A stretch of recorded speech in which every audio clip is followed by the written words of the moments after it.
That was wonderful. It was a good zero, I think. That's awesome. It's amazing. Hi, Holly, how are you? Oh, good morning. How was the 7 o'clock call? I didn't make it. I forgot about this one too. was like, there's no way I can get out of the house in time. I was gonna say, don't pull that yet. Any 1 or 2 bills that are still Lost without my mouse. rally around or this week. In the next day or 2. I know I had to switch to a house, I remember this is. But When I without it, I'm like, my no, very- I can't, like, I need my mouse. Testimony yesterday, it was what we were, and at that time, there were maybe 10 posted. Back there, and Bob. there's much Pause a little bit. opposition from the testimony. I know, my phone was on silent here, and the other room, but it goes, stop tapping your phone. I wish I There's had not a good argument. It's, other than the fact that the entire concept is extortion. And I have real concerns about 3% of county taxes going towards that.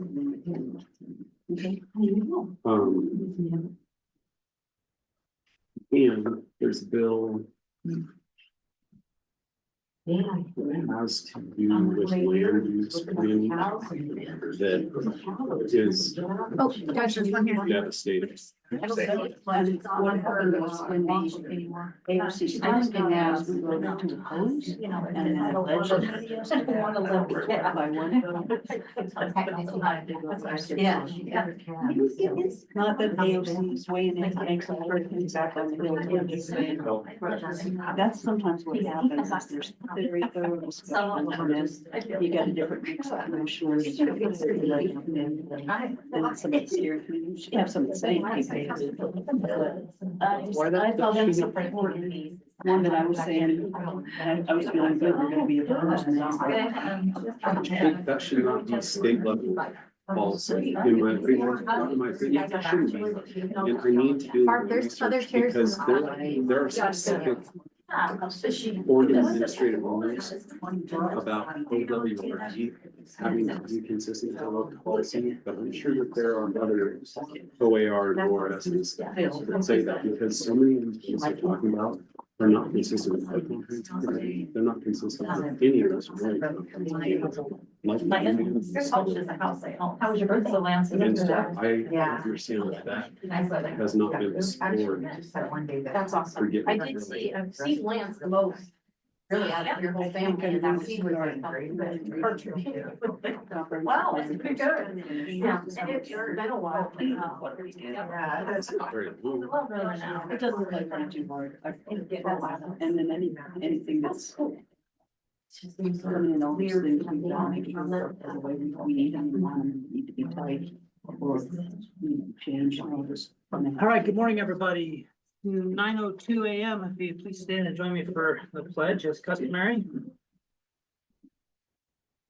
I pledge allegiance to the flag of the United States of America and to the republic for which it stands, one nation, under God, indivisible, with liberty and justice for all. Give me chills here in a room full of people say that. All right, so I'm gonna start off with just kind of an explanation of what we're doing here this morning, because this is a new process from years past. In years past, the budget officer, the judge typically, has meetings with the department heads and then makes the decisions on yeses and nos for budget asks.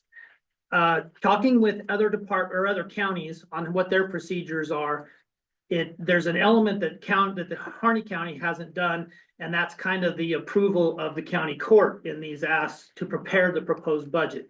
It goes straight from the budget, historically in the past, goes straight from the budget official to the proposed budget to the budget committee.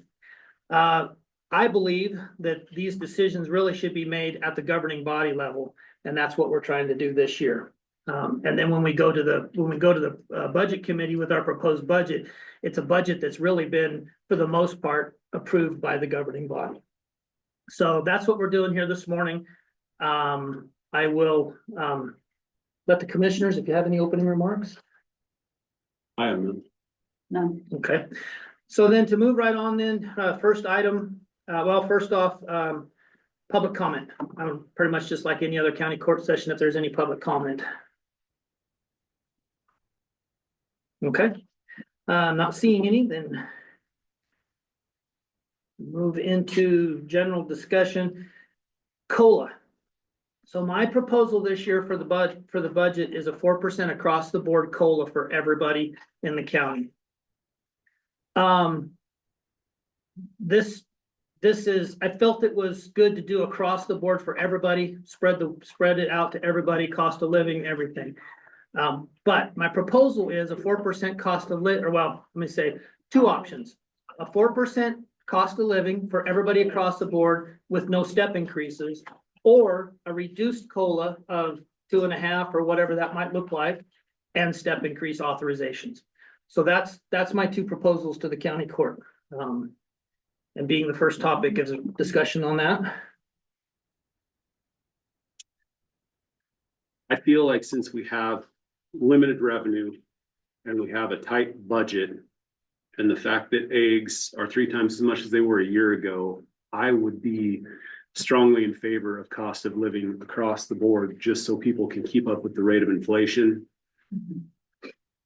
I feel like that would be the most equitable choice, but I also understand that if people are due for step increases, that would be frustrating. But I think spreading it across the board so everyone can afford groceries would be a good idea.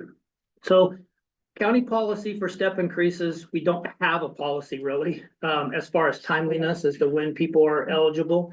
The handbook only states that a person has to have a favorable performance appraisal in order to be eligible for a step increase. It doesn't identify every year, every 2 years or anything. So we don't, and after this class and comp study that we're having done, it is my goal to have a policy that specifically outlines how people start in the county and move in advance. So right now we don't have.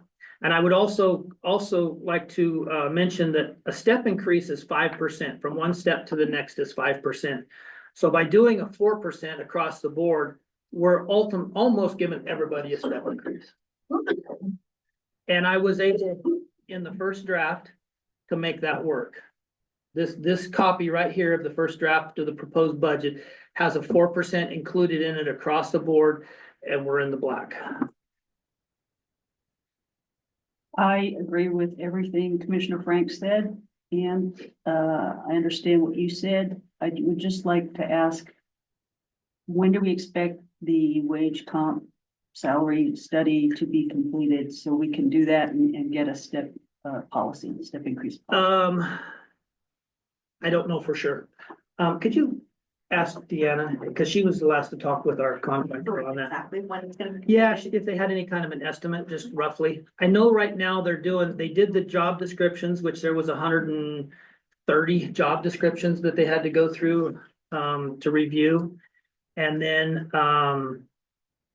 the next step was a comparison study, which I really don't know how they do the comparison study and what validity it has, because you really have to delve into every county's revenue sources and their population and cost of living and everything else. But one county might have more revenue opportunities than another. So, which is strictly or seriously going to affect what we can afford to pay in salaries and materials and supplies She says she's aiming for the fiscal year. by the end of June. Okay.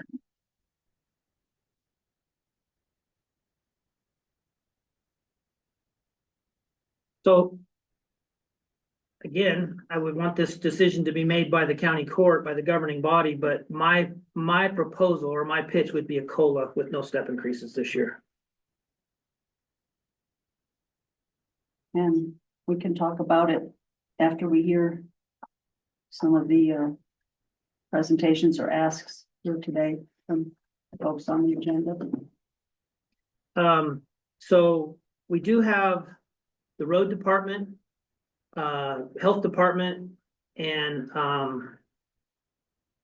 the DA's office that had step increase asks. Those are the only 3 departments that had step increase asks, a total of 5 people. But my concern is is if we do a step increase on top of this 4% COLA, then a person's effectively getting a 9% raise. So if you wanna, I mean, if you wanna hear from those three departments first on their step increase asks, I do. If that's all right, just like to hear everything. then I would defer to the DA's office first because you got business to take care of, so I wanna. Thank you. And I think when we spoke originally, we also wanted to talk about the additional position, or do you want me to just? Let's just look at step step increases increase first. First of all, okay, the first thing that I would be asking for, I guess this is putting the cart before the horse. Later on during today's presentation, we're also gonna be asking for a 30-hour, not an FTE, but a 0.75, whatever. Just over 7.5 for a additional person. I would say in our hierarchy of ask, that's our number one ask. And so I was gonna talk about that first, but I'll move on to the step increases, Just in general. just in general. Yes, In- because in I don't general. wanna open this up as to an employee related type of a topic, so just in general. Okay, in general with the step increases. Part of the ask is a little bit, if I can't talk specifically, we're now talking about 3 years that the 2 step increases that we are asking for have not seen a step increase for 3 years. And one of the positions that we're asking about for the step increase did not receive the step increase that they, even though it's not a written Harney County policy, that within 6 months of entering that new role, they did not see that step increase. So for example, one of the positions that we're asking for the step increase since 2019 saw a step increase in 2021 and 2023. So conceivably back in 2019, early 2020, they should have saw that 6-month step increase. That was not given, even though it was earned. And so essentially that person is behind 1 step increase. That's why we're asking for that particular step increase. And in part of my ask, in addition to a little over 75% FTE, the second hierarchy of my second ask would be for that 1 position to have a step increase. The additional legal secretary that we'd be asking for the step increase, similar type of pattern, began in 2019, saw a step increase at the beginning, halfway through August of 2020, and then saw another step increase in July of 2023. In regards to, and I appreciate Commissioner Doro wanting to table the issue regarding across the board step increases or COLA increases for all the employees. And I can appreciate Commissioner Frank's position that we've all experienced the increase in groceries. But if I was going to be advocating for my department and partially for other departments, I would be requesting if it has to be one or the other, even though there's only a couple of departments asking for step increases, I would be asking for the 2% across the board and then individual step increases reviewed. My argument for that would be you would have employees who have been working here 6 months or a year, seeing a similar step increase as employees who have been here for well over 5 or 10 years, having their step increases that they've earned stymied because of other employees seeing if they've been on board for a couple of months, they would be seeing a 4% step increase similar to a long-term employee. I don't want to be disagreeable, but that's just kind of how I view it. If I was a long-term county employee, we're all in this boat together, but essentially it's like, I've been here for a long time and we're getting the same type of step increase while I am currently due for a step increase. So the part of the step increase also dovetails into later on when I'm going to be asking for this additional position. You know, here in Harney County, and comparing different counties, I know we're smaller. Other counties have trial assistants, they have an executive assistant, you know, and then they also have, you know, team leads for those types of positions. Our support staff currently fulfills all of those roles. And thinking about just anecdotally what I've experienced seeing other private law firms when they are going through shifts of legal support staff in addition to their attorneys. I don't think people realize that I guess would be the front or the face of the office, cannot function effectively if I don't have these two people beside me for a long period of time. There's a wealth of knowledge that, like historical knowledge that they bring, that I think encouraging longevity in these two positions is really important. Because just when I'm in court and I see other defense attorneys' offices saying, oh, well, something didn't get discovered or something along those lines, it creates a delay in a case. I like to say that for the public, we don't see those types of delays on the cases because the people, the support staff that we do have in our office they're consistent and they're proficient, and that really helps public safety. So I guess what I'm trying to encourage with the step increase is that longevity, because I think there is value in longevity with those two positions. So I know I have a tendency to go on, so I will cut it off right there, unless you guys have any specific questions. I will add to the fact, and I don't have any control over just the last 2 years, but there has been a trend, or not to say a trend, but instances in Harney County where we've had employees that have been here for 15, 13, 15, whatever year, and they're still not to step 7. We've had other employees that have been with the county for much less time, 8, 9, 10 years, and are stepped out. Those are inequities across the board that I'm trying to address. I know I'm trying to find a solution to be able to make it so that it's a process across the board that's even and equitable for everybody. But there are those situations within the county too, wherein people have been advanced or receive those step increases a lot more regularly than other people do. And not to talk about previous DAs or things along those lines, but I think that's also what was experienced with the DA's office, that my predecessor didn't seek those step increases for the people when they were due. So in a sense, I'm trying to claw my people back up to comparable departments. So I mean, I appreciate you recognizing that. I didn't find your testimony to be disagreeable. It was informative, which is why I was excited we were gonna do this, because that's the kind of information. I can be disagreeable, so I didn't mean it. No, it was informative. I have no questions. Thank you. Appreciate that. Next department, the road department's on the list next, so you had a couple step increases requests in addition to your regular budget. Right, and again, when I made those, I wasn't aware of the avenue or the plan to do the culvert. And I agree with Ryan, there's certain cases, and each department's gonna be different. Each department has more employees than other ones. And I think as a whole, the argument where, you know, somebody is due a step, I think that individual should be looked at on a, you know, case-to-case basis.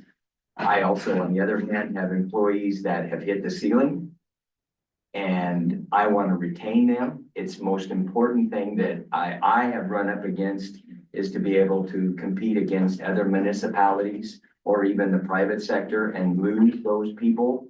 They weren't due a step, but they, you know, put in for another job and they're starting more than what I'm paying them or the county's paying them. So on the other hand, it gives that person that's hit the ceiling another little bump And it shows that the gratitude of the county and their worth.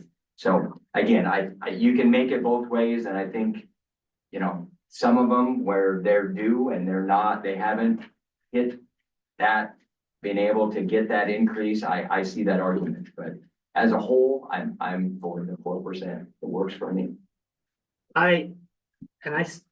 There's no biases here in any way, shape, or form. I just have to say it the way it is, the way the current state of the situation is.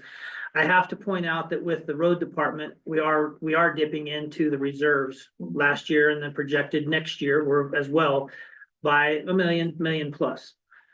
Somewhere down the road, these decisions could be even tougher than whether or not somebody gets a step increase, but whether or not we lay people off. So I just put that out there just for perspective. Anything else? Well, and again, I'm aware of that, and we've had that discussion. And it's always something in the back of my mind, your mind, digging into the reserves. And I would hope that over time, that, you know, we deal with that, either there's another funding available or a funding that has been taken away that we end up with back again. I'm hoping. But the other thing is, you know, I can deal with that with, you know, the rehires, and it's not easy. When I came on board, I think we had 17 employees. And my predecessor said, that's it. I mean, you cannot go any lower. You will not efficiently serve the county the way it needs to be served. And I'm at 14. So, you know, again, over that time, knowing that this could possibly happen, you just start to scale back. And on that note, I think at the current trajectory, we have about 5 years left in the reserve. I think some roughly, maybe 6, something like that. And I know that a couple of step increases is not going to be a big drop in that bucket, but it's to the whole picture and to the long run. So just again, for perspective.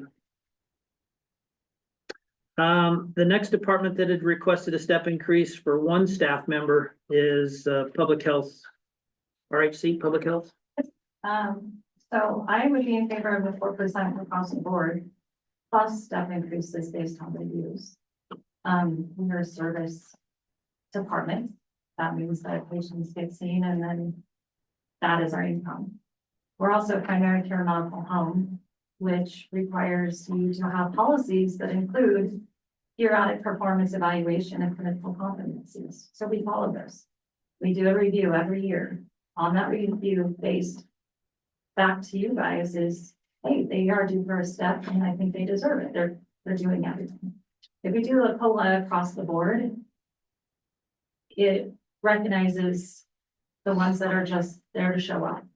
It doesn't recognize the ones that really put the effort in and do a good job and make our clinic fine. So I have a hard time doing it across the board. They definitely need that, but they also need step increases. The other piece, if I look on how much it costs to replace an employee who leaves for a different opportunity. As an example, this person with a step increase would make an additional 1,800 total annually.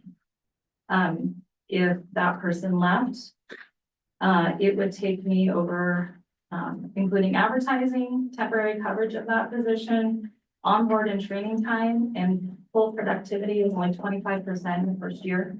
I'm down 9,417. It will cost me 3 times as much. I have to keep the staff or we can't keep our certification. And, you know, we are making money, and the only way I can do that is just support staff. I will add the caveat too that these 3 departments are in 3 separate funds.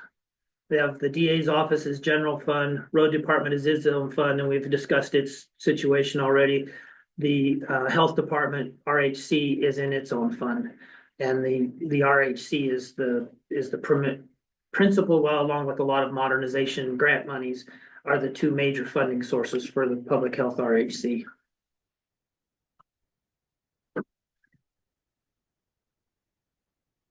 Some questions, maybe now is as good a time as any. If a budget board were going to prioritize these, to me, it breaks into three areas. There's step increases that have been missed or overlooked in the past, step increases that are due, and then cost of living. So it kind of seems like the top priority would be step increases that have been missed or overlooked because they're not where they should be. Cost of living, and then the step increases to get people right now. Does that sound about right for what the priority would be? And my other question is it possible or is it not appropriate, but I don't like to use the U word, because we're not unionized, if we look at the budget and say, we can afford to do a 4% increase on payroll for all the departments, and then leave it to the department heads to say, in our department, we need to use most of this 4% to get people to steps. In our department, we want to do cost of living. Is that a terrible idea to have that mixed up like that? Ultimately, my conundrum in preparing this to where it's at today is what we have, revenues, available revenues. What do we have available to spend? The next thing is fairness across the board, from department to department. While one department might have a very large beginning fund balance and is self-sufficient and brings in revenues to substantiate or to support and fund specific asks like this, is that fair to other departments that can't and don't generate revenues? So those are the two factors that I look at in doing what we've prepared so far. I don't know, for those that have been left behind in years past and like I mentioned, been years of service with the county and are not stepped out at step 7. So for reference, the county has a 7-step pay scale. I can't go back and fix everything and bring everybody up to where they should be.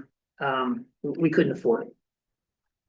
To bring everybody to go back and look at their years of service and determine where they probably should be at. We couldn't afford that. So it's gonna be a matter of trying to fix it a little bit at a time. There have been a lot of things over the years, the past years, and even, before I was on the court, et cetera, that weren't necessarily done correctly, fairly under a general type of a policy. And much as I like to go back and correct stuff, we can't. When the budget crisis really hit, we started learning how inconsistent things were. I really want to get consistent, but I don't think we have the money to correct past things at this point. And if that wage scale study is definitely going to be done, so we can then make a policy and there can always be the occasional, unusual decision, but I mean, places I've worked before I moved to Harney County, the step policy was every 3rd year you'll be considered. It was never guaranteed, even if you were a good employee. But here we are in a financial situation that I'm surprised you got the 4% COLA to work. I'm very grateful for that. Different departments have different financial means. Some of them are generate money and some cannot generate money, won't ever be able to. And I just think for this year, since that wage scale study is going to happen, I really support the 4% COLA. I'm delighted you got a 4% COLA. I didn't think that was going to happen. And I just know that merit is important. Merit is important. Some employees do the minimum. Some work so hard, do so much.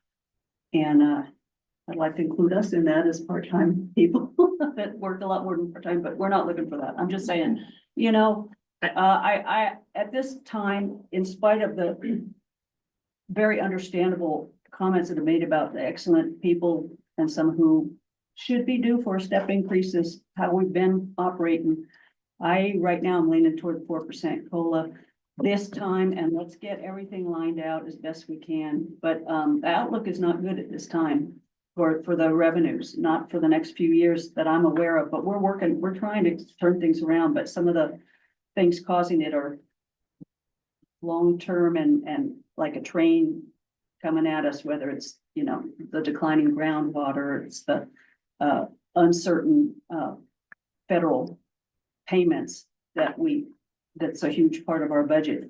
And we've even got one department that's facing an FTE loss. That's, you know, the beginning of what we don't want to happen is happening. So I just don't see at this time, that's my rationale. But I feel bad saying all this because you know, you all have articulated in a very professional manner your asks that are understandable and wish we could do. So the two options that I presented was a 4% across the board with no step increases. A reduced COLA with step increases. I'm definitely not gonna be in favor of a 4% and a step increase. So I don't know, I'd have to talk with HR and find out what the process would look like if we decided to put a third option in there and say step increases with a reduced COLA for just those individuals getting a step increase. But then again, it starts to get a little convoluted in what's our direction, what's our policy. Would it be possible, rather than doing the reviewed step increases and COLA across the board, to figure out what the step increases would be and then calculate how much COLA we could afford and say that people will receive a step increase or COLA, whichever is more, not both? So, Well, a step increase is 5%. So right there, a step increase is more than COLA. but they wouldn't get the 5 plus the 4, they wouldn't get the 9%, they'd take the greater of the two. And then that might offset it so that there is more to go towards the COLA. My perspective on fair developed in education is that fair doesn't mean everybody gets the same, it means they get what they need. And I think sometimes we're worried about everyone getting the same, and I think it takes more discretion to make sure everyone gets what they need, but Did you ask Deanna to step in for a minute? Sure can. So process wise, again, I'm not sure what that would be process wise. There's only 5 that we're looking at process or considering, so it wouldn't be that much, but I would counter and either say either a 4% or those people that we identify for step increase get a step increase only. Cause they're still getting 1% more than them. Can I ask a question about that? Yes, sir. Sorry to interrupt. But my thought with the step increase would be that, because we still have an open position for deputy DA, Mhm. that the 4% step increase on that wage scale would apply to all 4% of them. So when you're looking for a new employee, you could peg them at that step. Is that? Yes, That, I mean, I see what you're saying, but that would be my only concern about saying those getting the step increases chooses one over the other. That's then they're at almost like an artificial step. so the pay scale will take a 4%. That's, yeah. The pay scale itself, well, it wouldn't, because then that's gonna skew things, right? So the question is a 4% across the board or reduced COLA across the board and the step increase. That's gonna take our pay scale and skew it. Because some positions are gonna be higher, I mean, it's gonna take away that 5% even split across the board, right? No, in between every step is 5%, that's gonna stay the same. The whole entire scale will go up 4% or 2% or 3% or whatever you guys select is gonna be, the whole scale is gonna go up. But if we Part of take, it but if we take one employee, just say one employee and only give that person a 2% and a step increase, then they've gotten a 7 and it'll skew where that position, where that person fits in the pay whole scale. System is set up on budget, on job class codes. And so that can't happen. That's why we have job class codes in the matrix. So they need to stay on the matrix. So So if we did anything other than a set COLA across the board with step increases, it'll skew that pay scale. then, yeah, then the matrix means nothing. Yeah. And that's been part of the problem is, you know, Harney County hasn't had to get on board with the proper way to do things for probably its entire history, and understandably so. You know, I'm sure there's very good reasons, but I just remember being very surprised that things weren't the way we're trying to get them here. In that Well, we've been doing the and been matrix wanting for- people for a long time, and like to see it get correct. Yeah, we have 5-step increase requests. Is that correct? Yes. Two within road, 2 within the DA's office, and 1 in, or see, yes, Last year, you told us no step increases. I had 4 people that had positive evaluations that did not get step increases because we couldn't go back past 2020. 2 years that hadn't received a step increase within 2 years. So they still haven't gotten one. And so we're talking about, and I am very surprised to see this because at the department head meeting, you stated there would be no step increases this year. I said my proposal was gonna be a 4% with no step increases, but that's what we're doing here. Right. But not knowing that other people were going to be here asking for step increases, I wouldn't have known to come and ask for my employees to get step increases. That's my. Yeah, so there would probably be 2 or 3 within the I library. think COLA across the board, no step increases, even though it hurts a few people. I just think it's gonna, So having the matrix, the pay scale in mind, it has to be one or the other. It has to either be a 4% across the board with no step increases, or a reduced COLA for everybody with a few step increases is the way it's gotta come out. One of those 2 options. Otherwise, it ends up falling away from the pay scale. Correct. Yeah, like I said, the whole matrix will go 1%, 2%, 3%, whatever you guys make the decision to do. That whole entire matrix will go up, whatever your decision. So your is. deputy DA position, even though it's vacant, the pay scale itself will rise 4%. If we did all of the step increases, not just the ones that were requested, but all the step increases that are earned and warranted, what would that completely obliterate any COLA possibility? Or would there still No, be COLA? there'd be room to do a reduced COLA. And again, my reasoning for doing that was basically just our state of the country and cost of living and trying to spread it out across everybody. Well, in this next budget year, I mean, I have many staff that would be eligible for that step increase since we weren't able to do it for 2 years. So it's not just one ask. That's the one that I sent you and, said we'll discuss. There's always every employee who didn't get one. Yeah. So So it's not just one. if we go back to that table, then there's gonna be more than just the 5, 8, whatever. and of course, it's all depending on our ability to pay. all And these things. that's another kind of a misnomer or whatever. I want to make sure everybody understands too, that this class and comp study that we're doing will appropriately reclassify people into the appropriate grade that they're supposed to be in. But it doesn't mean that people are going to take pay raises. If a person is a grade 5, step 3, and they get reclassified to a grade 6, wherever they fit into that pay scale currently without losing money is where they would be placed. So they might go from a grade 5, step 3 to a grade 6, step 2. And what it ends up doing is giving them more earning potential over time. But you can't just take them straight from a 3 to a 3.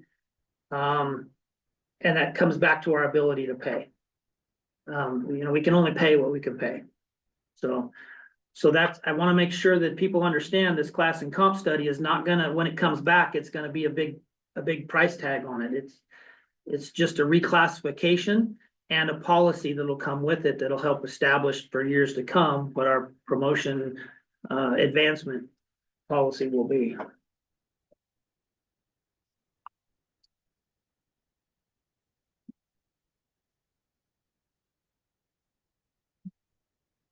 I guess my Okay. question too is, you talked about treating each department exactly the same. But if you have a revenue dependent department, they should be. Maybe you guys discuss that, please. And we turn away revenue because we don't have enough people to spend that money. We have to turn it away. So So are you referring to the RHC's revenues? So as a department together, public health and modernization, they give us additional funds and they want us to do, all these metrics. We are unable to hire more people. We're unable to kind of retain those people and we can't meet that. So we say, well, we can't do that one or this one because We just don't have the people, we don't have the staff. So what we do is, have other community organizations, they get that funding to help support public health. So planning department gets financial help. We're working with the sheriff department to get financial help. Parks and Rec, High Desert Partnership. So we're spreading that funding out. It could be kept if we're able to support that with our staff. But we're handicapped because we can't.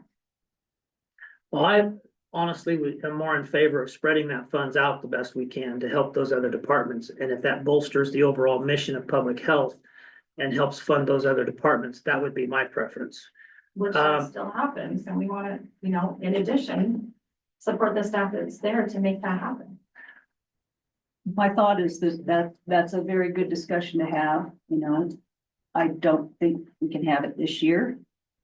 But, we have a building department that has some aspects that are soon to be generating and serving beyond just Harney County, et cetera. And, so, I think that's a discussion to be had. I understand what you're saying. I just don't see that happening this year. I mean, we can have the discussion sooner rather than later, but it affects this coming budget. The ultimate goal with public health and the RHC is obviously healthcare, serving the community. But should we be in the commercial healthcare business? I mean, if we go on a model that you're talking about, and the health department and public and the RHC are a totally separate entity that has its own rules and has its own pay and everything, then we're a commercial, you become almost a commercial public health entity. And should the county be in the commercial healthcare business? Is the next question then. No, I don't think that's a fair comparison. Because the RHC supports public health. Public health puts in a bunch of extra money, and that is that extra funding. So it isn't just based on a commercial plan. It really is But it would be if you separated it away from the rest of the county's pay scale and everything.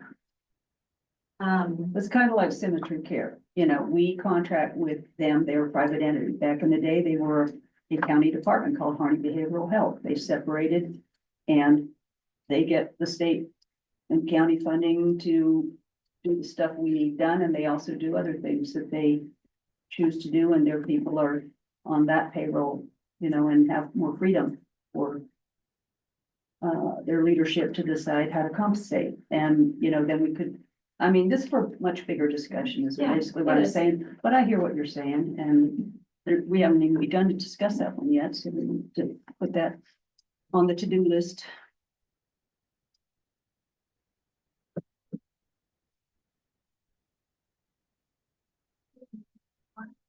No, I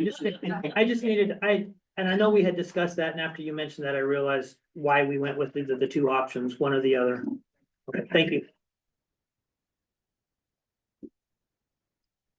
Are any of the agenda items things we need to hear before we proceed, or? Well, those three departments and the COLA issue is one issue really that we need to decide on first. And then we can move into review on a couple of other topics. Well, I think most departments went into the budgeting process under the impression that step increases weren't on the table. And I think if we're going to consider step increases, would it throw a wrench into the whole thing to say, are there requests for step increases? Well, we have to establish COLA first. We cannot afford 4% and then all the step increases that departments may want to have.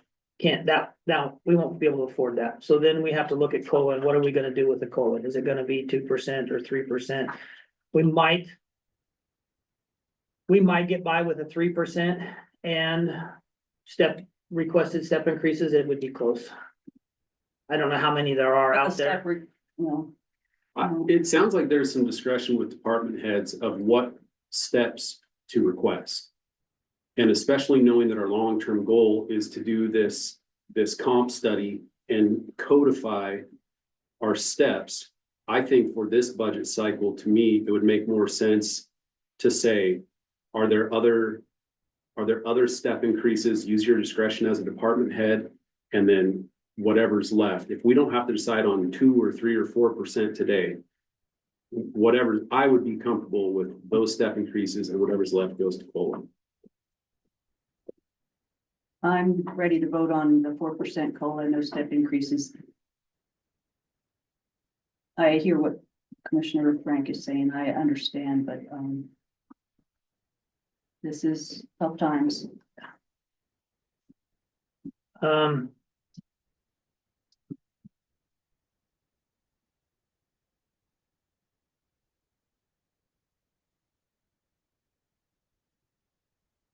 concerned that, I'm concerned about having to let additional people go. I really am. That's what's on my mind right now, so. Just gotta say, it's a sacrifice across the board for certain people when we make these kind of decisions, but. We're in quite the pickle. I don't like the prospect of having to let valued employees go either, but I think employees have to make what they've earned, and I think especially if steps were overlooked. And then if you've earned additional steps since then, you don't want to see your buddy have to go down the road, but you want what you worked hard and are entitled to. So if that's what you're saying there is to go back and look at all of our longtime employees and look at them and try to correct all that from time past, we'll probably barely be able to afford a 1% if that. No, but I was thinking if we could ask the department heads, with your discretion, what are your step requests? And maybe instead of 5, they come back with 10 or 15, then we can figure how much we have left over for cost of living. Well, that's what I'm saying. Just some comments online. I think we should stay with the COLA option until this wage and pay scale. There's gonna be a lot of food for thought as soon as that comes out for all the departments and for us. And we don't know what that's gonna look like, but hopefully it'll get done soon. I'm surprised it hasn't been done yet. I am not completely opposed to that idea because we do need that study done. I think we either do one or the other, reevaluate the step increases and the remainder to COLA or COLA across the board. And I would obviously prefer reevaluating the step increases, but it's not gonna give me an ulcer. I sound like I'm just like, this is my vote, but that's because I've been living with this for 8 years, and you guys for just a few years less. And I'm looking out at some of the budget board members that I know have been with me, and we've seen this happen. It was not generally understood by the public. I think because sometimes some of the county court members didn't believe it themselves, but I always believed it and hated. It's been heavy on my heart for all these 8 years, and we got to do the best we can. So, as the budget officer, this is it's a draft, but right now, this is my proposed budget. With that in mind, I'm gonna make a motion that we do COLA with no step increases. 4% COLA with no step I increases. second. The motion's been made and seconded to do a 4% COLA with no step increases for this coming year in the proposed budget. Any further discussion?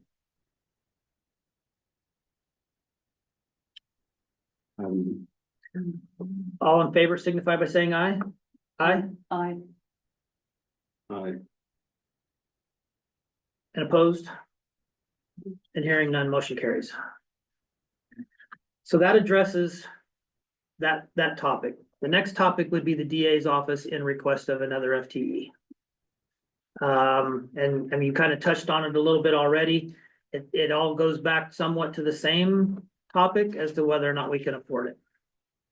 So if you want to speak any more to the FTE that you're requesting, purposes, et cetera, reasons. Well, part of the reason is the additional duties that have come to the district attorney's office. I was speaking with my staff kind of about this on advocating for this position. And one of the questions that I expected from the court, when you look at our county budget is for software. I think there's this idea that, well, we pay all this money for this software. Carpel is the one that we use within our office. It's our case management system that's separate from Westlaw, which is a legal research tool that myself and the deputy district attorney would use. But I think people could say, well, there's now technology that makes processes more efficient. And the court has moved to OECI, that's their online system. You know, and just to say anecdotally, like, look how much the court staff has grown and our office staff has stayed stagnant. It's like, well, what does that mean? But the reason I was talking about the programs is, I think there's this idea that automation reduces the number of people that are needed for a job. I think an argument could be made the opposite way, that automation actually, in our world, has created a need for an additional person, because now that there's more information out there and available, there's more work should be done with it. A very simple example would be, you know, daily we receive the 911 dispatch log. There's a bit of a breakdown in communication that when that comes out every day, there's people on bench probation. Law enforcement may not know about those bench probation conditions. And I'll tell you, oftentimes, I don't look through it every day, but oftentimes my staff does look through it every day. And that equates to a probation violation. They may catch something in the log that is a probation violation of somebody that is currently on probation. And that triggers a whole series of events. But also the idea of, once we do convict somebody in the office, that there should be some research done to see if that person's on probation in any other counties within the state, and relay that information on to them. Because, you know, back in the day, I think people could be convicted here, convicted over to Deschutes County, and nobody knew any different. So a criminal could be committing crimes in all these different jurisdictions and not really having to adhere to their probation conditions. So that's just a very simple one, trying to keep this shorter. One of the issues that we have in our office is our crime victims advocate does fulfill a lot of support staff roles. That's just an issue. I'll just leave it, you know, at that. What we're looking at and what we're proposing is this a little over 3/4 time position. It would be the 30 hours with benefits. My office manager communicated with HR. 30 hours with benefits would be an ask of about $55,577. Primarily what that person would be doing is, and I envision it, would be essentially processing intake when it comes in from law enforcement. It wouldn't come in at the same step as a regular legal secretary. That person wouldn't be tasked with discovery, things along those particular lines. We also have deflection funds coming in, and I looked at that particular budget coming in from that particular, this past year. We hadn't used the funds towards that, but we would potentially be able to use 12,900 of that from the deflection funds to offset that $55,577. There would potentially be an ability to utilize $7,800 from those deflection funds towards that particular role. The deflection grant, I know Commissioner Doro had inquired, and I think I included the commissioners in a response on the deflection program. I mean, I'm hesitant to totally use deflection funds to fund that support position, but the deflection coordinator, the person that we did have fulfilling that role, said one of the hurdles that they ran into was not having a support person specifically designated in the office. Part of also bringing this person on would be essentially a contingency plan. we have employees within my office that are nearing retirement. To bring somebody on board potentially July 1 or start looking sooner. Kind of would ensure some continuity of service for the public, much like I was kind of asking in regarding the step increases for longevity. To maybe bring somebody on board for 6 to 7 or 8 months until another person is no longer with the department, then we'd have an open position. But at least that there's some overlap for a little bit of cross training in that particular time. So that's why we're asking for we don't envision it being a full-time position, but one of the things that we thought about recruiting someone for a part-time position is just crossing the threshold for benefits, that may help entice or attract an individual looking for maybe not a full-time position, but the benefits could be a draw. Was the estimate that you got for benefits, was it just for self, or was it self and family, or self and one? She didn't specify. But how much of that 55,677 was benefits? You have it broken down? 9,093.60. That would be for self only. So there's a potential, I mean, if you bring on somebody who's eligible for benefits, there's a potential of self and family or self and one or whatever, so the benefit portion of that could be higher than the 9,000.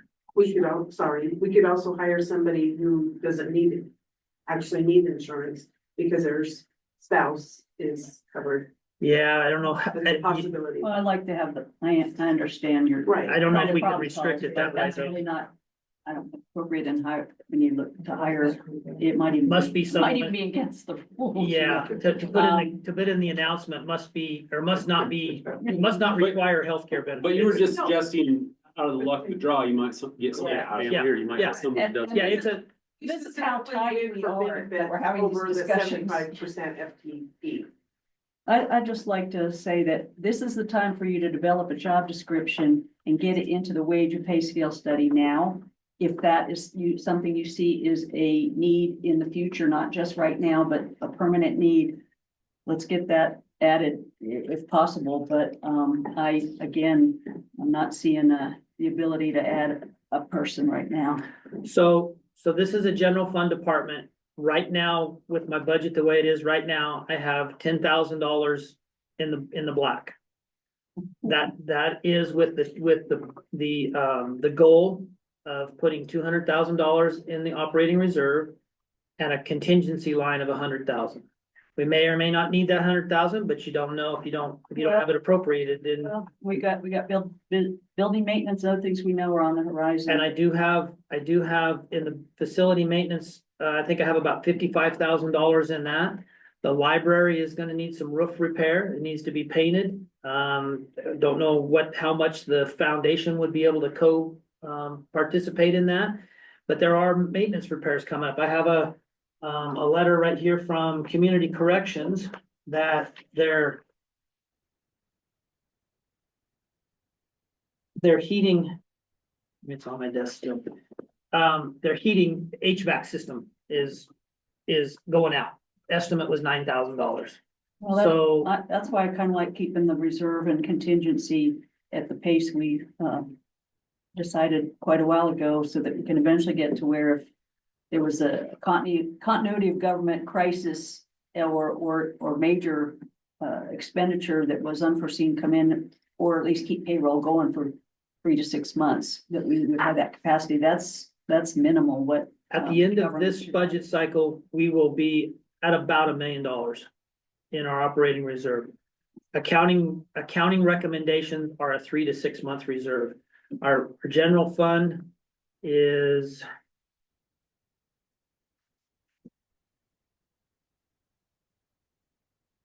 $8.5 million expenditures. So that would be 4 million for 6 months reserve.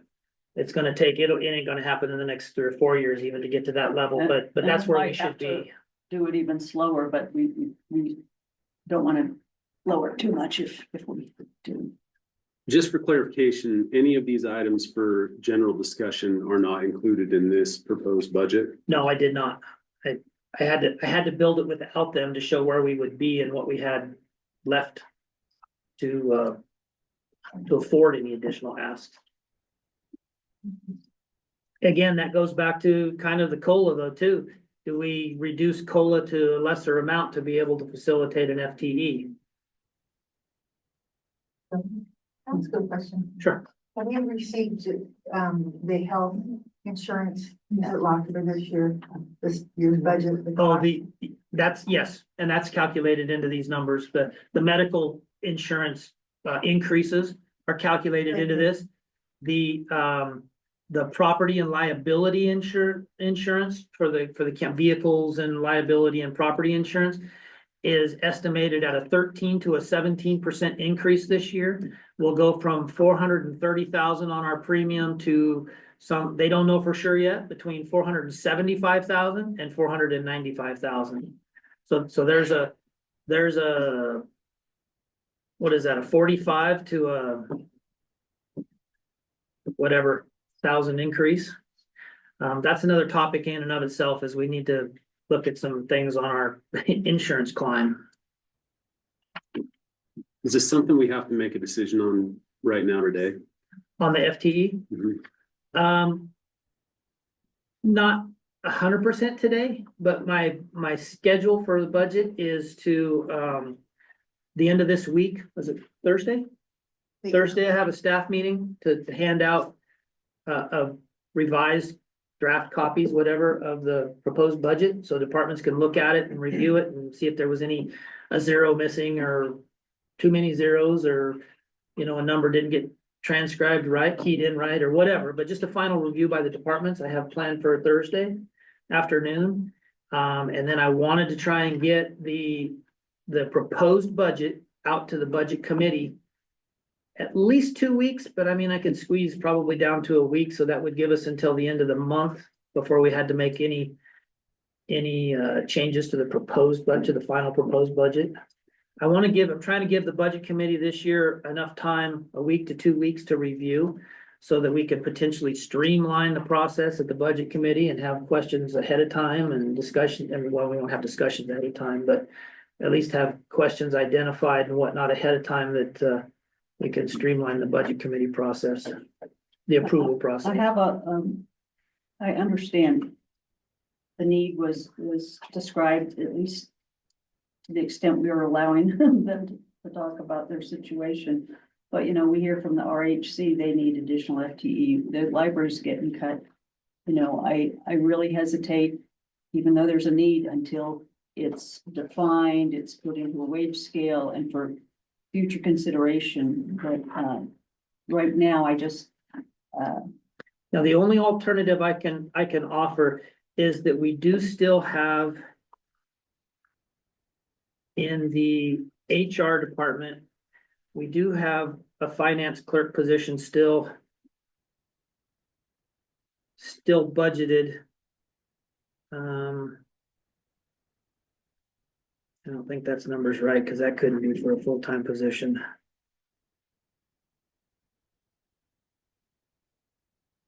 Oh, I know why that. Anyway, so we had talked last year about an increase of an FTE for a finance clerk, a backup to the treasurer, to the HR, to the clerk's office, whatever duties we would lump together there. And we have never filled that position. We haven't filled it yet. So if a prioritization, which I only showed, I'd have to look at the budget sheet, because we lumped everything into one salary line this year. So I'd have to look and see how much of the HR's budget would be for that position, but there's probably at least maybe $40,000 there. to give Commissioner Frank a little background, you know, we have one individual who does our payroll. And we have no backup, and it's been that way for a long time, and it's kind of irresponsible. And something happens to that person and it'll be chaos. A few years ago, asked the county judge to get some estimates, different county judge, on if we contracted out our payroll to a payroll services place that has, backup bid right into their services. And at that time, we were told that it would cost about the same, and they prefer to have the person who knows the people and is here on site and all that. So that's more to come on discussions, because that it might be that it costs the same or costs more or costs less, but we haven't looked at it in a while. And again, not trying to create fear in people who are employed at this time, but we have to look at these kind of ways of doing business. So I have looked at it recently. As a matter of fact, I have an email chain that I need to get back to the individual on, from a company called Paychex that does, where we outsource our payroll process.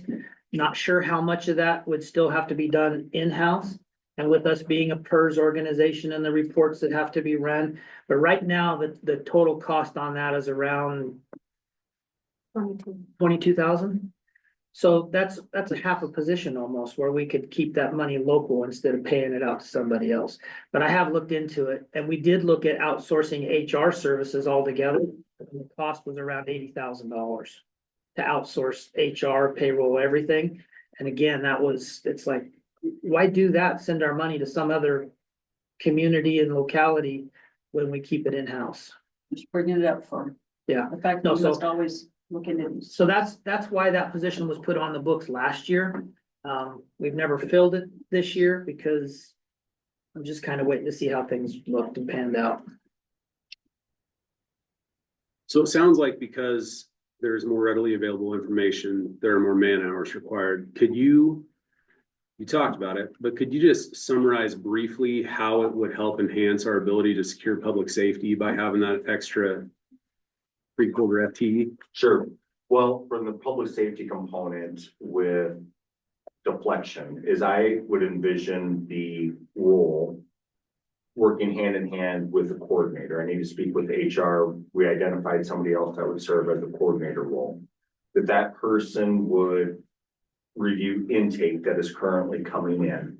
And as they're processing that intake, it would be a little bit more of, I don't want to call it a data entry receptionist type of position, that it would be brought in. We discussed when we were talking about looking at the steps at a lower step. How it would affect public safety is that person would be identifying, hey, person could be a potential deflection candidate. They would relay that information on to the coordinator. That coordinator would make contact with that potential deflection candidate and enroll them in the program. Also, I view it as a bigger public safety kind of component, as the person would be reviewing the log daily as it's coming out from 911 dispatch, and reviewing to see if people that law enforcement have had contact with the previous evening have had police contact. And then depending on what that police contact would be, a very simple one, probably the most run-of-the-mill one that we would see is an individual that has previously been prosecuted and they have a no intoxicant clause. Law enforcement has contact with them at, say, a local establishment, or they have contact with them on the street and they can smell the odor of alcohol on them. That would trigger then a probation violation. So further holding that offender accountable would be kind of one of the key roles with it. Also, what it would do for these particular individuals is it allows more time to be focused on discovery. Discovery is a big component of, a huge component of what we do. Well, not we do.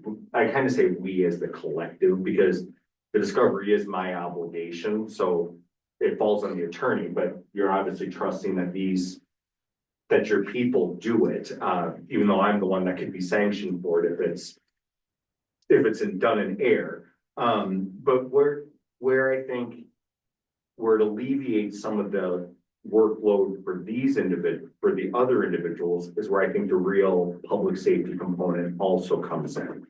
That because if discovery is not done correctly, it can trigger a whole multitude of problems. It can make a case last longer. I mean, I handled a conflict case out of Grant County, that a case can go to trial, and if it's revealed during trial that something has not been discovered, that case is just, that's almost an automatic mistrial. And that creates a whole other gamut of problems. Like the case either has to be retried, and that enlists a bunch of other resources. I think what the public also doesn't realize, and it's also kind of why I appreciate the fact that the county is still funding the deputy district attorney position, is on your run-of-the-mill cases are just as, if not more labor intensive than like significant cases. Like, you know, we recently just had a manslaughter case. What the public doesn't see is the more time that we have to spend on these, I don't want to call them littler cases, because, you know, to the victim of those situations, it's a big deal. But, you know, a criminal trespass at Safeway that the discovery needs to be done on is drawing attention away from, you know, manslaughter or a homicide or a child sex abuse case. That, I think, is where the real cost starts to come in, because it pulls the attention away from those cases to have to focus on these cases that are constantly going through the hopper. So how I view it is, it alleviates some of the duties of the current staff so they can focus on, I hate using the term more significant, but when you're talking a felony versus a misdemeanor, I mean, there's a reason that they're given different classifications. So that's where I think it really starts to affect public safety, of having that additional person that can, you know, answer the calls and things along those lines that aren't taking as much of a knowledge base that is currently in the office. So did that answer your question or not really? I think you clearly articulate the value of the position, albeit not briefly. Sorry. But you know, 10-13, we don't have any money. So I would prefer to hear some of the other things. So some other things to consider as well, in the DA's, well, not in the DA's budget, because it's all part of the general fund budget, but within the DA department, medical examiner is a portion of that department as well. And the ME is a mandated service that we have to perform, have to provide. Now, to what level, you know, I mean, you got to find medical death investigators, MLDIs, medical legal death investigators, that have to go out into the field and do the work in the field and prepare all the reports and everything for the medical examiner then to review and sign. But there's a $9,000 increase, potential increase, I kind of want to caveat, because I think it's figured in with travel costs and training costs for new MLDIs if they had to bring on. Right now, they have a staff of 4 MLDIs. Yeah. Yes. So they have a staff of 4. If for whatever reason, those individuals decided they didn't want to do it anymore and they had to recruit and then train new individuals, then there's a $9,000 increase there for that potential. But again, just like health insurance, we have to budget for it or we don't have it available. So there's a $9,000 increase there. There are some other elements that I want to get to too that all potentially affect the general fund. One of which, very quickly, the predator control contract that we have with USDA. The letter that was sent to us for this year is $94,500. A couple of years ago, that program was propped up with ARPA funds to get it going, and a portion of the Taylor Grazing Act funds. This year, we have $83,000 in Taylor Grazing.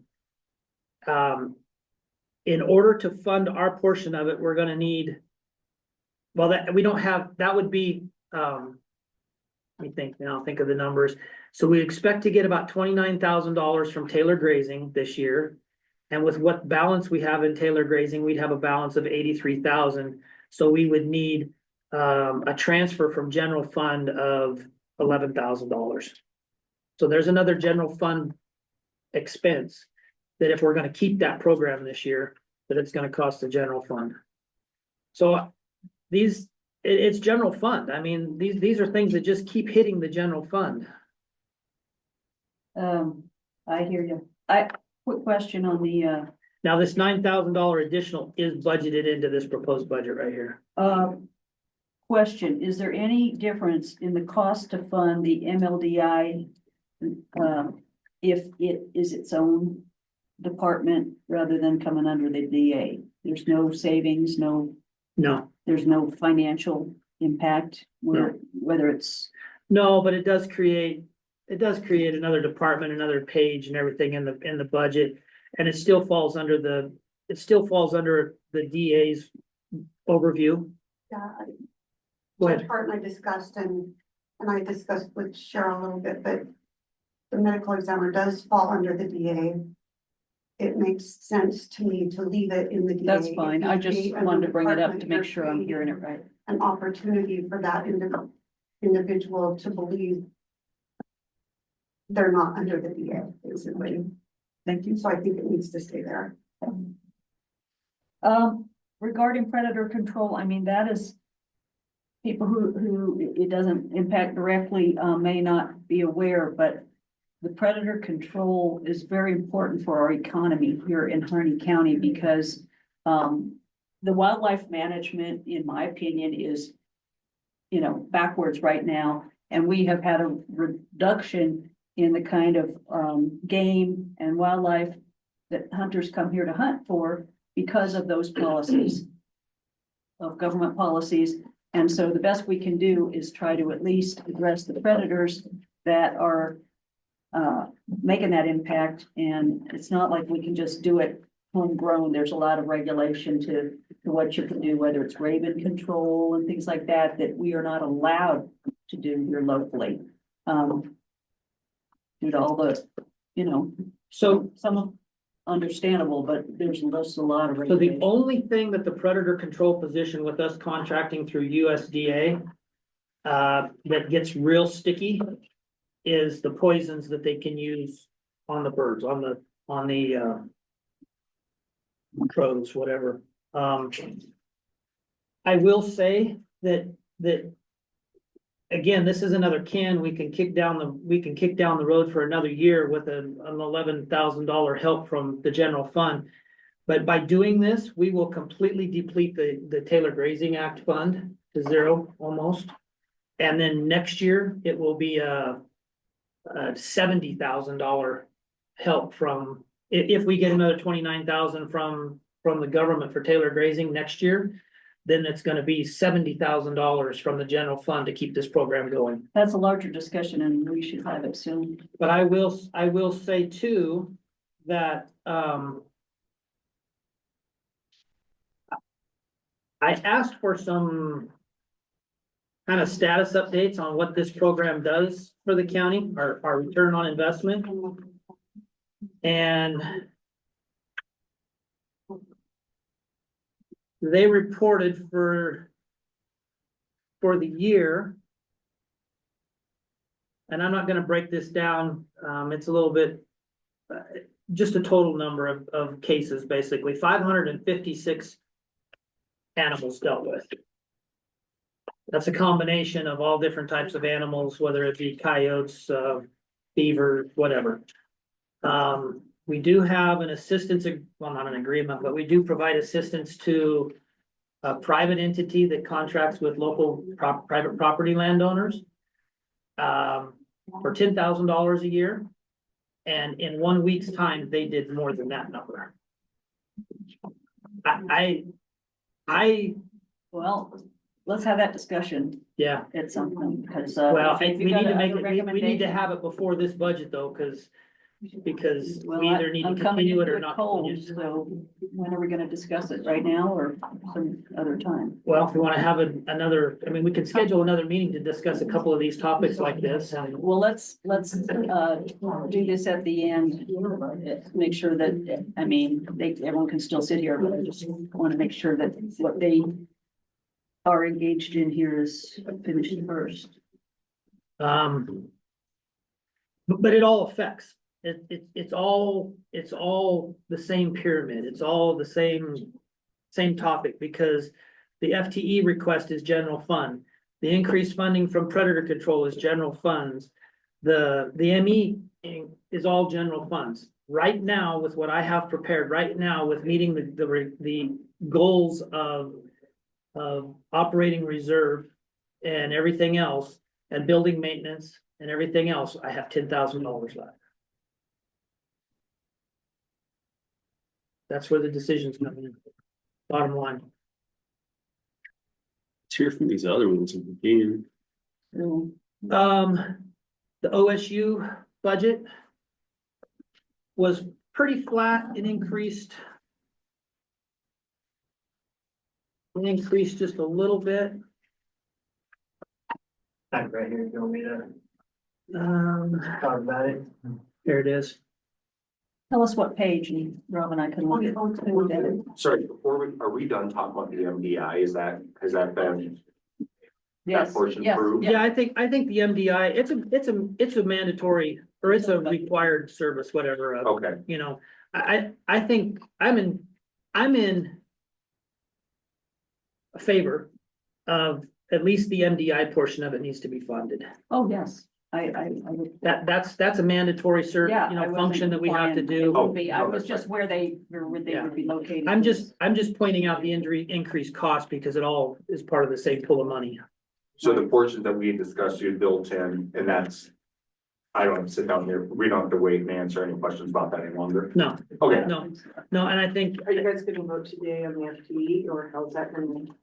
I would like to, but Yeah, I think we See what should, might- I mean, you know, well, let me just say that I do appreciate that they have a workload and they're trying to keep up with it, but it's still discovery, probe violations, and the types of things that they do. And if they need to kind of change the type of job positions in their department because either all of this is increased or there's other ways to make the job positions, get it all done. I would like to have that be for consider next year when the job description's been submitted and put into a wage scale. And so if you can do that, whatever we vote, that would be great. so the overall 119 versus 130. so And I can only 6,000. imagine how much, there is for you to do up in your office. But I don't know if y'all are ready to vote or not. Not till the end of this deal, Okay, but today we can. well, I mean, I don't see, we can wait till the end of this meeting, but I think we need to vote on these things so that we can proceed with the budget, get into the budget committee next month. This, for you guys, it doesn't matter, but I'm so pleased, first of all, that we're having this. And that you're probably on track to getting the draft budget out to all 6 of the budget committee a couple of weeks before we meet. And I believe all of us will look at it in great detail before we even meet. So when we meet, we're very effective on the things we need to raise, discuss, and question. So I will, and this is another reason for needing to come before the county court on these personnel services issues. Is the budget committee doesn't have authority over personnel services. Right. So those are decisions that need to be made by this body. Whatever we decide on here and goes into the proposed budget is not within the purview of the budget committee. Right. So Well, if you want, if you all don't wanna, have a motion made yet on the FTE for the DAs, then we can wait, but I I'm mean, are prepared to you do waiting to so. hear the I would further prefer to hear impact on the general fund? The other two topics and their impact on the general fund. So, extension office, there's an increase of about 6,000 and some change. Oh, Is that the with or without OPE budget that we submitted? Just curious. That's based on those numbers. I submitted 2 of them. There's one with OPE, other personnel expenses, and one without. I have Is it 59,000 or 40,000, 41? It's gone. I have one that shows, the county portion I already know that. at, Sorry. Okay. No, that's right. Cause I'm, yeah, 60,000 They did that. Okay, with, so that's where, the that's. county direct portion of appropriation is 59,533. Yeah. And then there's a $500 publication and other sales expense on there. Yeah, that's with my OPE included for 50% of it. Okay, The other 50% would be covered by other counties and state funds from OSU. so I didn't see the other one. You may have sent it to me, but I thought it may have. Yeah, it's just on a second tab on that same spreadsheet. But essentially it's the same budget without my OPE. We would prefer to have the OPE included in that. So the budget you're looking at then on Fund 29. Or Department 29, General Fund 101, Department 29. Includes healthcare costs, is that? Yeah, retirement, health, all that. Which, are we talking about this page? yes, but it's all lumped into one amount, because Okay. it's one lump sum that goes to OSU. I can give So you. last year when I have the breakdown, but Yeah. last year when we reduced our funding on that to a half FTE, obviously the position didn't qualify for benefits at halftime FTE. So they're asking for the county to help pay for benefits for that position. So what happened last year, just to give you a little background, so I've been helping with other counties throughout Oregon, Wasco, Morrow, Jackson, Josephine, and Cause you're an OSU employee. correct, Okay. yeah. Helping their offices do my duties when they're without or whatever, covering maternity leaves, different things. So I'm still qualified for benefits, I'm still at a 0.8 FTE. But Harney County is covering 0.4 of that FTE. So I'm still receiving benefits and OSU is covered 100% of those benefits last year. So this year, we're asking that Harney County cover half of the benefits. And with are half you of going those. to be, still helping other counties? this coming year? Yeah, so I would continue 2 days a week at 40% in the office here in Harney County. And then 2 days a week would be other work throughout Oregon. And that's, unless you guys want to raise me to 0.8, which it doesn't seem like there's money for that. But we cleared up. This figure that we have in the proposed budget is with the OPE. Yes. It looks like it takes into consideration.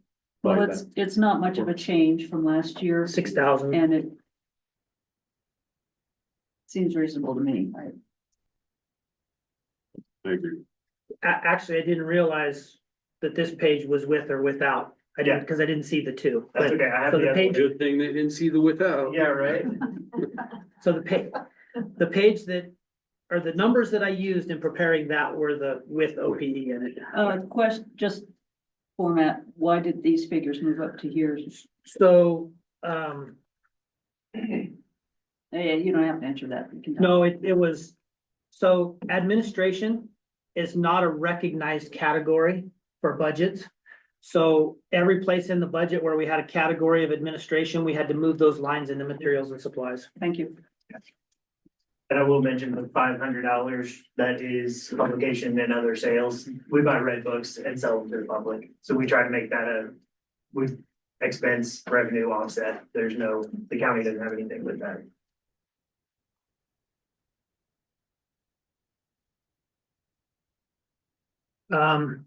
I agree. I think that looks reasonable. So then a motion to approve or deny or decline, whatever the OSU. Move to approve the proposed OSU extension budget request as presented. Second. The motion has been made and seconded to approve the OSU proposed budget. Any further discussion? Can we make that pending hiring a really good extension agent this week? That's up to y'all. We are doing interviews tomorrow. Public presentation is at 1, I think. And then we have the other thing in the evening that Commissioner Frank has been invited to. I sent it to all of you, you should have an email about it. But we would love your feedback, and if it is not the right candidate, please let us know. That's one thing I have appreciated about that search process, is it was really focused on getting the right fit, not just the A best that puts in. Yeah, we're trying our best. We had 2 local candidates and 1 not local, and 2 of them turned us down for an interview. So we're down to 1 person interviewing, and we hope that that person is the right fit, and we'll go from there. Yeah, they are a local person, yes, but I'm not allowed to divulge names right now. So. Did we go to a vote? Yeah. There's a- All in favor second, signify by saying aye. Aye. Aye. And opposed? And motion carries. Thank you. So the next topic on this, and we've had public hearings. I think we've had the meeting with the foundation and other topics, other discussions on this, but my proposed budget is a reduction of 1 FTE within the library. This was proposed last year during, I don't know where you left off, Holly, but we had a motion on approving the OSU budget. Okay. And it was approved. Unanimous? Yes. So the proposed budget is a reduction of 1 FTE. Again, I think this is a decision that the governing body needs to make as a whole. The proposed, the way, I left this to the librarian, she should know the operations best and where those cuts could be made. So the proposal was to reduce the 2 half-time individuals by 5 hours a week, each one of them, which actually in the long run comes out to about a 0.23 reduction. And then the librarian is currently a 3/4 time position, and she designated to reduce herself to a half-time, and then a full-time person to a half-time, and that gets us to what, 0.02 short of a full FTE. I don't agree with that. I don't think we need a half-time or a 3/4 time librarian. I think we need a full-time librarian. That's the proposal on the table. I'd like to ask, Cheryl, maybe just to, talk to the impact of the director of the librarian being reduced in FTE. What impact does it have on the operations of the library in general? I hate to limit it to, excuse me, just the director, because there are other people losing hours as well. People that. I think I mean more on the formal need for a librarian for a library, not just a good employee that we say is the library director, but someone who is considered, librarian and director. So I will have less time to attend meetings. I will have less time to write grants. I will have to be very specific about what I'm doing when I'm there. And with a loss of some staff, there will be more counter time to fill, which I have done in the past and will have to do in the future. But that is as it will be. Is there anything about the credentials and the FTE of the person holding that position that impacts the recognition of our library as a library, or in any kind of state formal or other? I mean, I don't really know. Well, for me, my professional degree is a Master of Library Science. Right. And it is the gold star, I guess you'd call it, of library directorship. Does that, in having that credential here at our library and continuing to have it, even if it's at a reduced FTE, does that impact any grants, funding, or legitimacy of our library in any way? In the world of libraries, I mean, I don't know. I think you would have less legitimacy if you had somebody in there without that degree. But the FTE itself of that I person don't is think not that's as critical. important. Okay, thank you. I will point out though that even regardless of whether the librarian is at a 3/4 FT or a half FTE. I have to budget that position at a full FTE because I don't have any idea what Ms. Hancock's plans are, but if she were to retire, then I have to have it budgeted to be able to replace somebody to full FTE. And it would be my intent that if the vacancy was to come about, I would replace it at a full FTE, not at a comparable And- half or And why 3/4. is that? Why? Why do I have to budget that way? Yeah. It's because if it's budgeted at a half FTE and the position becomes vacant and I have to fill it at a full FTE, Why do you have to fill it? because I think That's what I'm asking. because I think management of the library should be a full-time FTE for the librarian. That's the person that makes the decisions and the scheduling and everything else. And other positions secondary to that is where those cuts should be made. Okay, I just wanted to know what you're saying. Right now, we have a 3/4 time in the current budget, I mean, working hours wise, we have a 3/4 time librarian, director, and a full-time assistant. It would be more functional, I believe, to have a full-time librarian with a half-time assistant or just a half-time person, whatever that position would be. I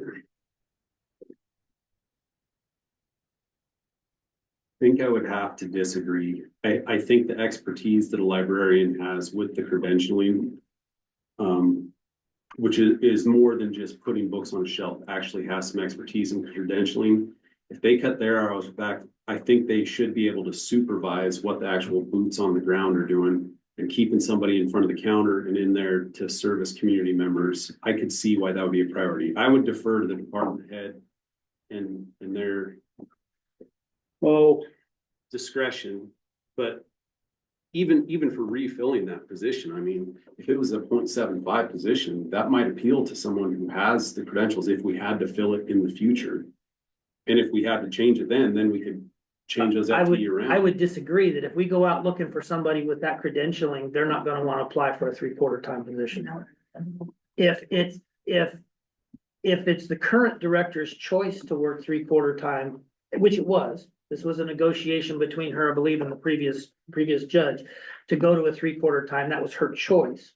And then now again, her choice to reduce to halftime. If the need ever became to replace that person with the same level of credentialing or close thereto, whatever that might look like, I don't know what we would draw on applicants for a half or a 3/4 time position. I understand that from a budgeting standpoint, that makes sense.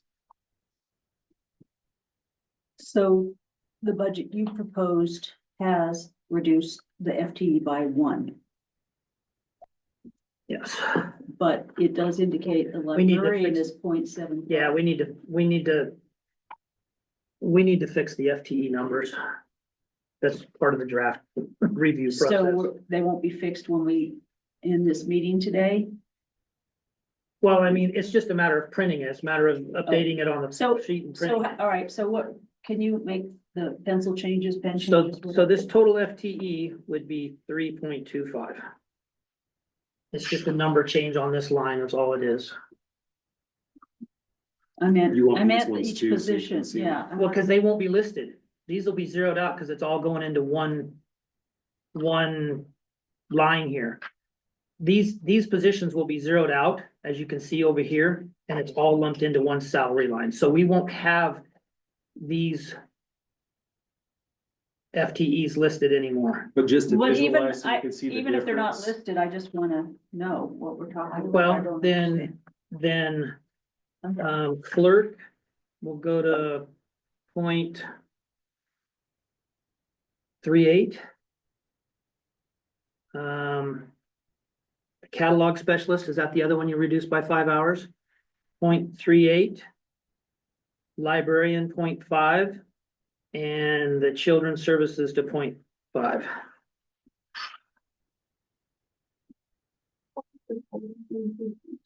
$3.25. And the, So what about the assistant librarian? Not touched. It'll be one FTE.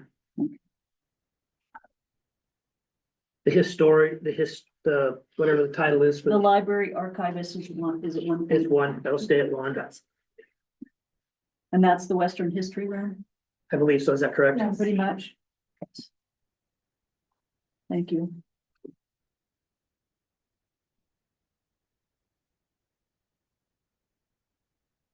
So last year, for some reason I had it in my head that our FTE at the library was 5.2 or 5.25. Is that correct? I used to tell people that, and they'd say, how many people are employed at the library? I'd say there's 7 people, but it equals 5.25 FTE. That's what I was either correctly or incorrectly telling people when they asked me. That was correct. So there's 1, 2, 3 and a quarter. 4 and a quarter. Last year? Yes, Yes.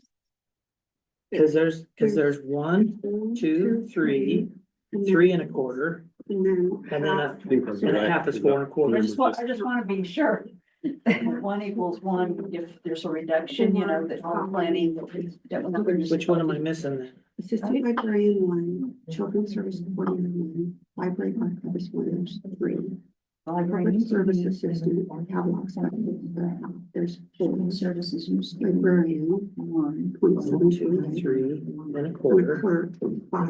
5 is 575 or 475. That's why I have the 4.2 right here, because I reduced all these by 1.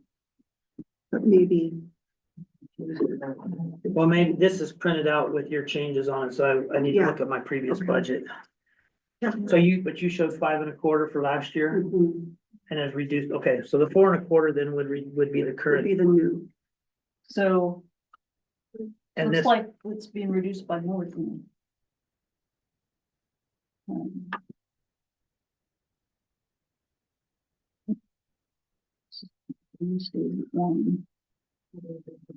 we didn't update the numbers on those subsequent lines because it all goes into one salary line. So the new one is 4. Yes.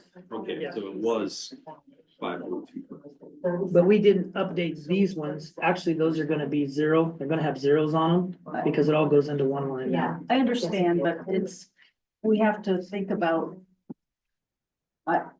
On a budget committee, those of us who don't work with this inherently all the time, you know, we just need to make sure we. Did you want to see the 2024-2025 budget? That's all right. Oh, it's not 18,000, So, can I ask another question? Yeah, I'm coming down. Is this the That must be reduction written. in that meet what the comments were made from when we had the foundation? The 1 FTE or the 30,000? Does that meet the 30,000 reduction? roughly. Okay. The night when we had the foundation meeting, my request was $70,000 with the FTE cut. Then they asked what would we need from the foundation to keep that FTE? And I estimated 110 to 115,000 Correct. is what I estimated. Which is more like 4. Yeah, but with benefits and everything, you're probably talking 35 to 40,000 dollars. But that's, excuse me? It's over 40, I added it up. Without benefits. Okay, thank you. So that's roughly what we would have needed from the foundation to keep the FTE. But again, as I mentioned that night, it's kicking the can down the road for another year. So what was the final outcome that the foundation said they were gonna give? They agreed to the $70,000 contribution for this next year's budget. But they weren't inclined to fund the FTE. Right. And once we get some estimates on and priorities of the needs of the building to be repaired or whatever, then we'll have a separate conversation with them about them helping us with that. We would need to, of course, kick in. So I've got No, a couple of comments on here. I just want to make sure people are heard. this is 0.5. That's 0.5, yeah. it had, Hade, I'm not sure what that, it has been suggested the library should utilize more volunteers, so perhaps other departments should also consider this approach to run their program. You know, that sounds like a good idea, but in practicality, that doesn't work, especially in the DA's office, because people have to have background investigations and have what's called a CJIS clearance for that type of information. So volunteers don't work in every department. So I want to address that. The city of Burns recently decided to outsource their payroll, and cost was very reasonable. I can say that probably right off the top, we budgeted, our initial figures were set at 120 employees. The city of Burns probably has 40, maybe 30. I don't know what the city of Burns has, but so their costs are going to be a lot less. FTE is a variable number, silly way to discuss this year budget, future budgets. Why isn't this discussion about exact monetary reduction and goals given the library, the general fund limit? When we first started talking about this last year, I did give a monetary amount to the library, and I said $30,000 to $40,000 is what we needed cut. There's not room in the materials and supplies to cut $30,000 or $40,000 in the library budget. The library's budget, 3/4, $400 something thousand is labor, is personal services. So if you don't have materials and supplies to cut, you have to cut from labor. That's why we're looking at FTE. FTEs have great variation in actual dollars, depending on the grade and the step and everything they do.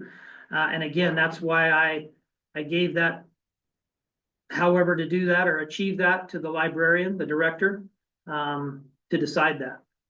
There will be no, based on the recommendation of the librarian, there will be no individuals laid off. There'll be a reduction in hours, but there won't be any layoffs. Why is the budget report changing to roll up the FTE salary lines and not report each salary line for each staff? Because for payroll purpose and everything, it's easier to pay out of one salary line, one budget line, than multiples.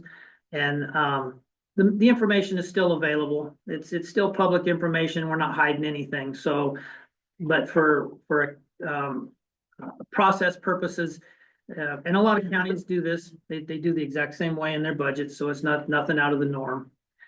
If you're thinking simply reduction of one FTE, what service do you have to cut? That'll be up to the librarian. I asked her last year to do an objective review of her program and determine what programs and services had priority, and then to make those changes accordingly. In reality, as a governing body, shouldn't you identify what you see as unnecessary programs for your public? Well, really what we have to do is determine what's mandatory services and what services are not mandatory. The value, and we've stated this multiple times, the library has a large value to it, to our community. We're not disputing that. But when it comes down to dollars and cents, you have to pay for the mandated things, and the things that aren't mandated, quite frankly, is where your cuts are going to come from. It's just bottom line. There. So those are the comments. Just wanted to make sure. Do we have 2 more messages? 3 more? Is there 3 more now? Okay. Books, digital access programs. Also, they're asking what's going to be cut. Volunteers are never free. They require supervision, training like other departments. They do. There is a lot of background and training needed for all functions. But does the public know what services will be cut? Will you allow the library to explain these upcoming changes? Yes, if it's reduction in hours or certain programs or whatever that are going to be discontinued, then absolutely. And I know I'm not going to go there. Never mind. Cuts were made last year, so why is the library facing the same dollar amount being cut this year in addition? We didn't make any cuts to the library last year. There were no cuts made last year because it was discussed, and we were almost about ready to do that when I discovered that in order to make cuts to the library, we had to go through the public hearing process before we could make those cuts. So the library was funded status quo last year. There were no cuts. I was There was, very, I think there were a few little cuts in materials and supplies. last year, the discussion was still going on as it got closer and closer to the end of the fiscal year, and I did not feel that a cut should be made with such short notice.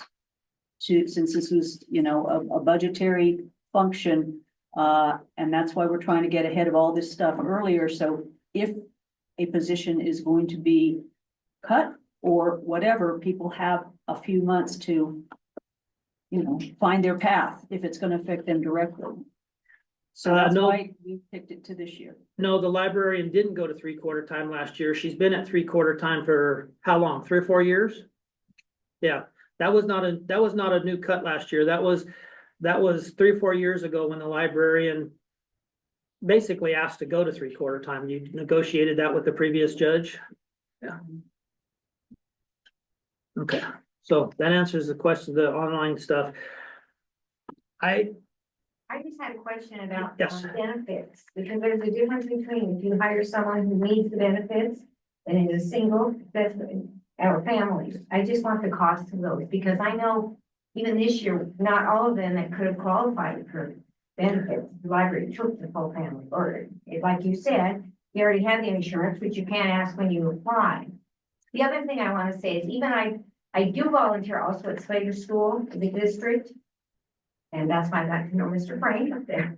One time I told him, you should run for the board. He did. Okay, but anyway, at the school district, when and then became a chairman. But I just think that, even at Slater, I am due to reevaluate that I don't have any background checks. So other departments really could do this without it being a big deal, have volunteers.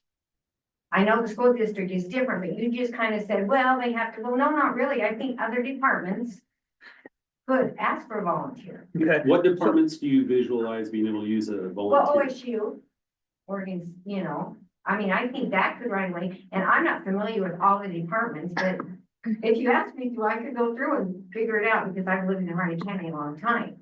So I just think that, I think what's the saying, good for the goose is good for the gander.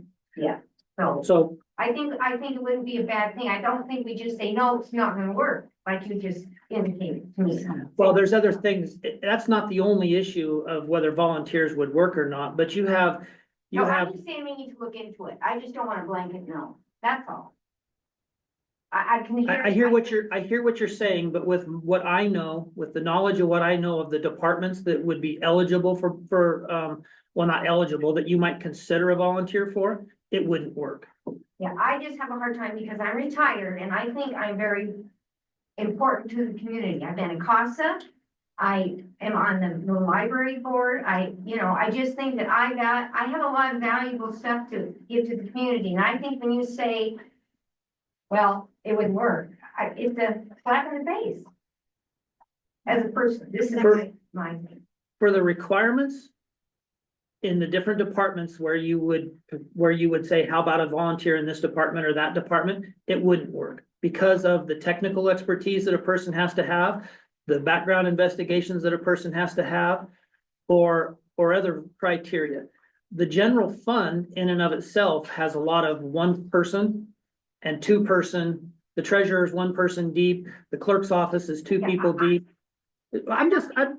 Judge, No, I know you're not, but I'm. Late. I was just saying, I would like people to be more open about thinking that volunteers aren't qualified or, they'll even do too much. Because it's a slap in the face. We have 90 some volunteers at the library. Well, And I just totally agree. I don't know how many, every parent that volunteers in their classroom and stuff.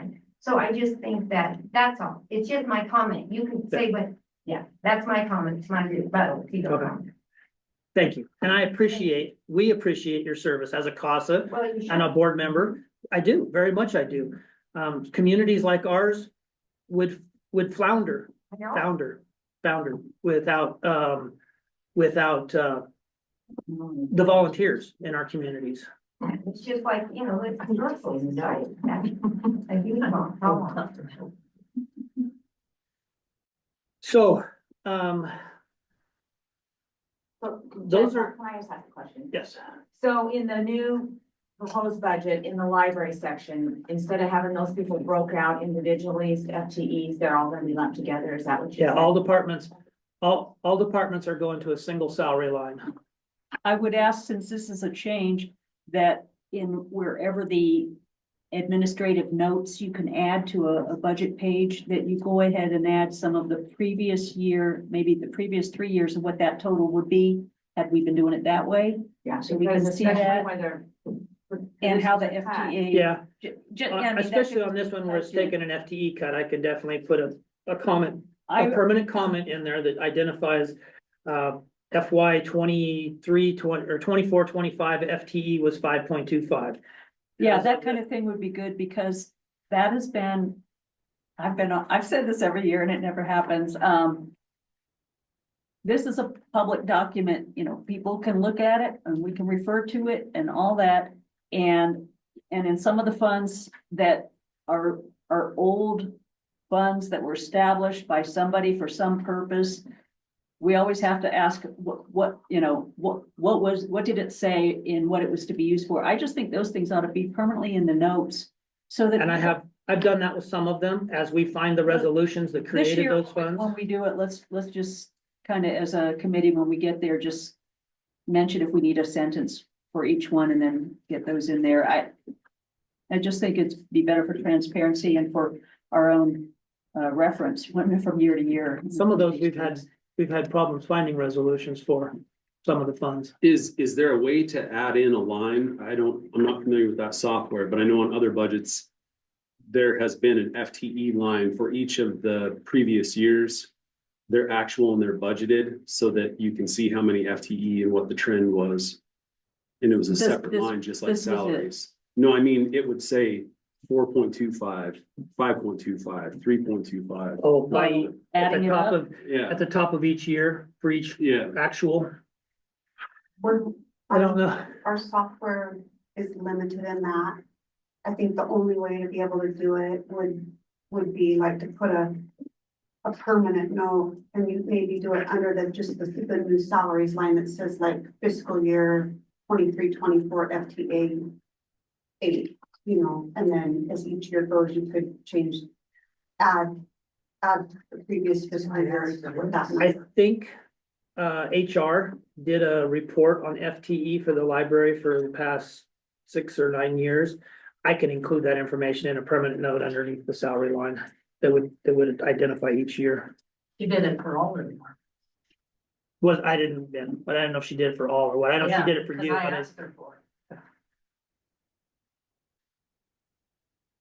Can I just say one more thing about the library?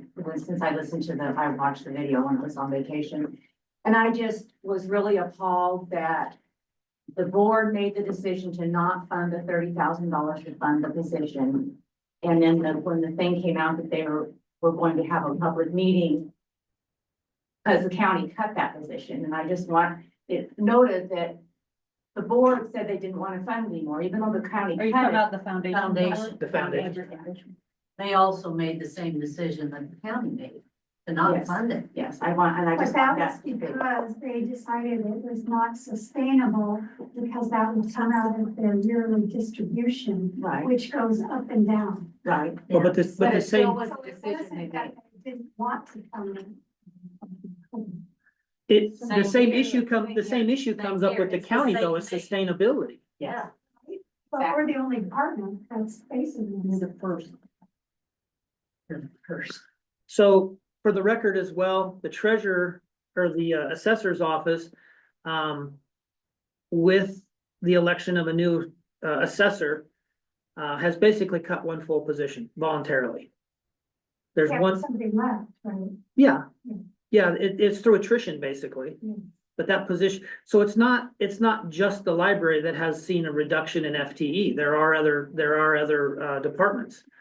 But then you start to look at, again, the general fund and the departments within the general fund. The treasurer is one person deep, the clerk is 2 people deep.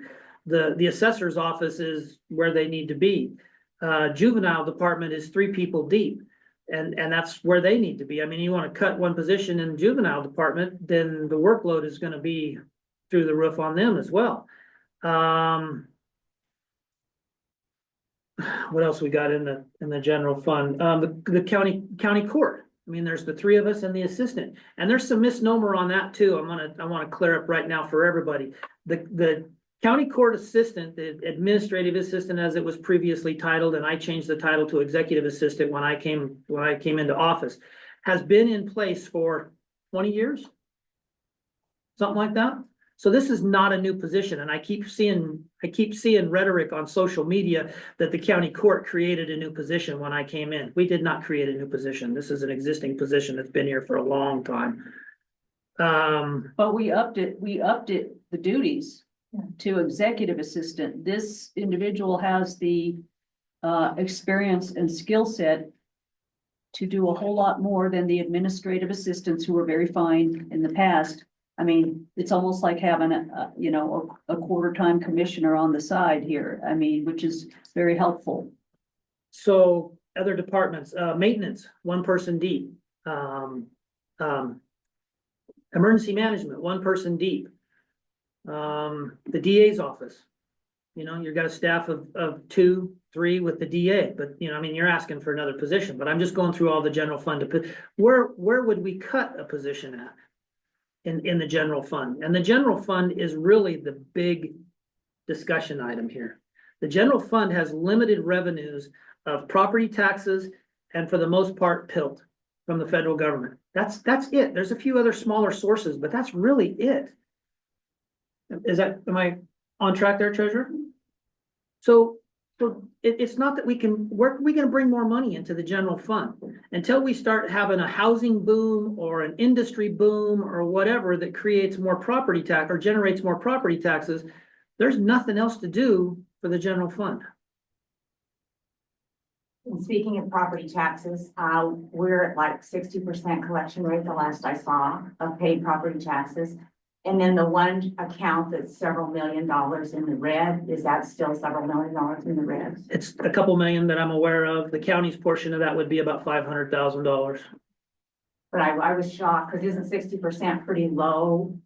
Well, where we're at. Lower than normal for in the sure, but I don't payment know time. what normal is. Yeah, I just thought it was low. I don't know. I don't have that trend analysis from the assessor's office, and 2 years in office, I'm not sure what that was before, by this time of the year, what it should be or what it normally is. For PR. I think, I don't want to quote figures, but I want to say like normally we're probably about 97 to 98.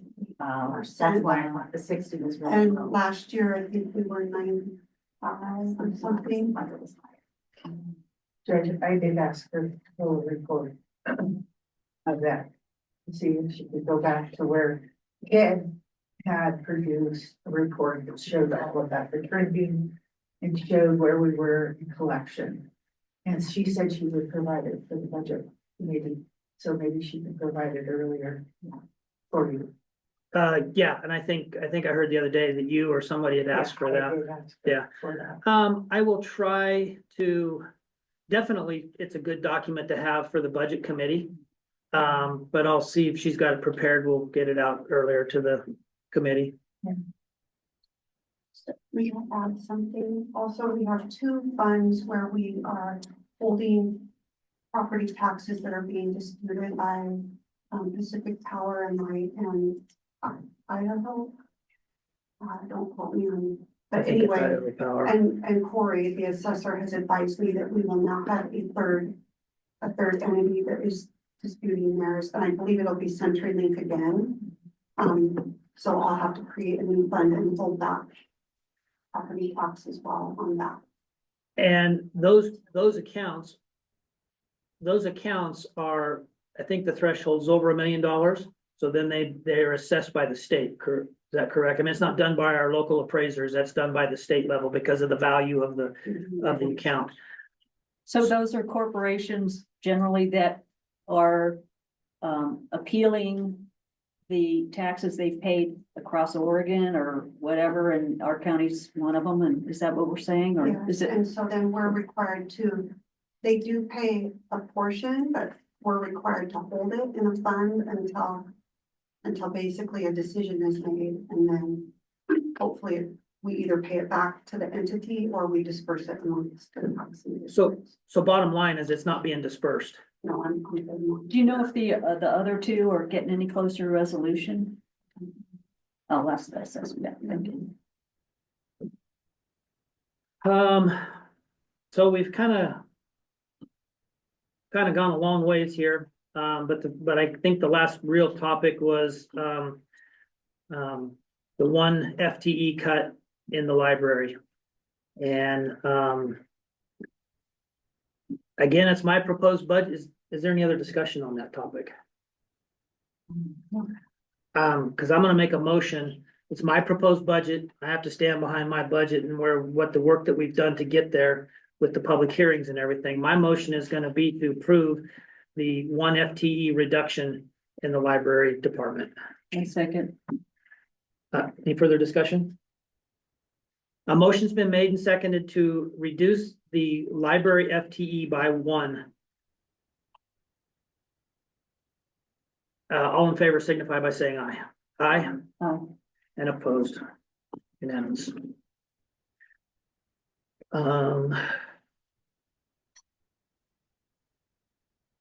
So then that gets us to the DA. kind of back to the DA, the FTE request, and the other obligations that we have to the general fund, as discussed.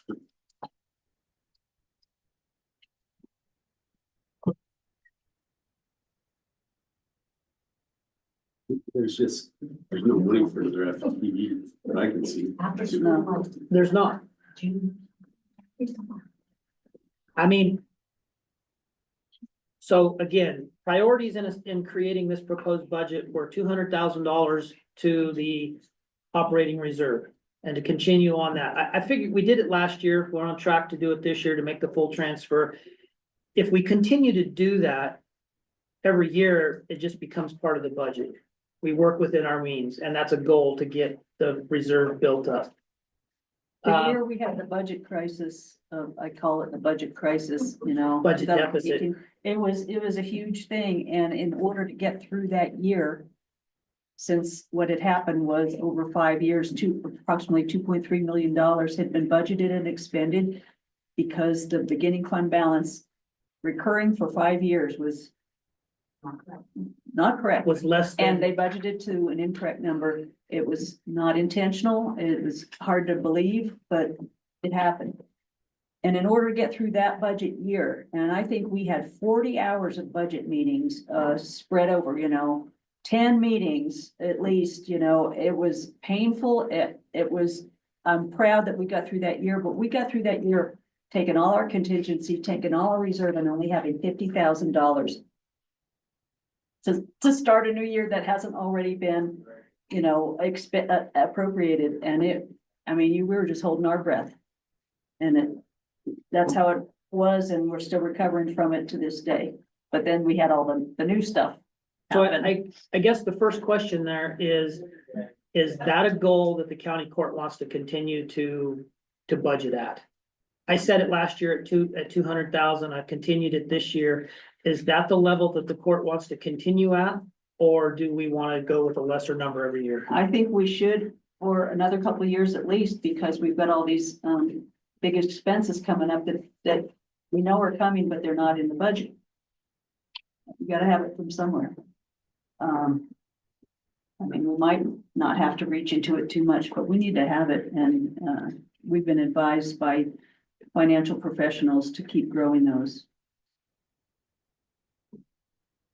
That's my opinion. Again, my budget, I'll make the motion.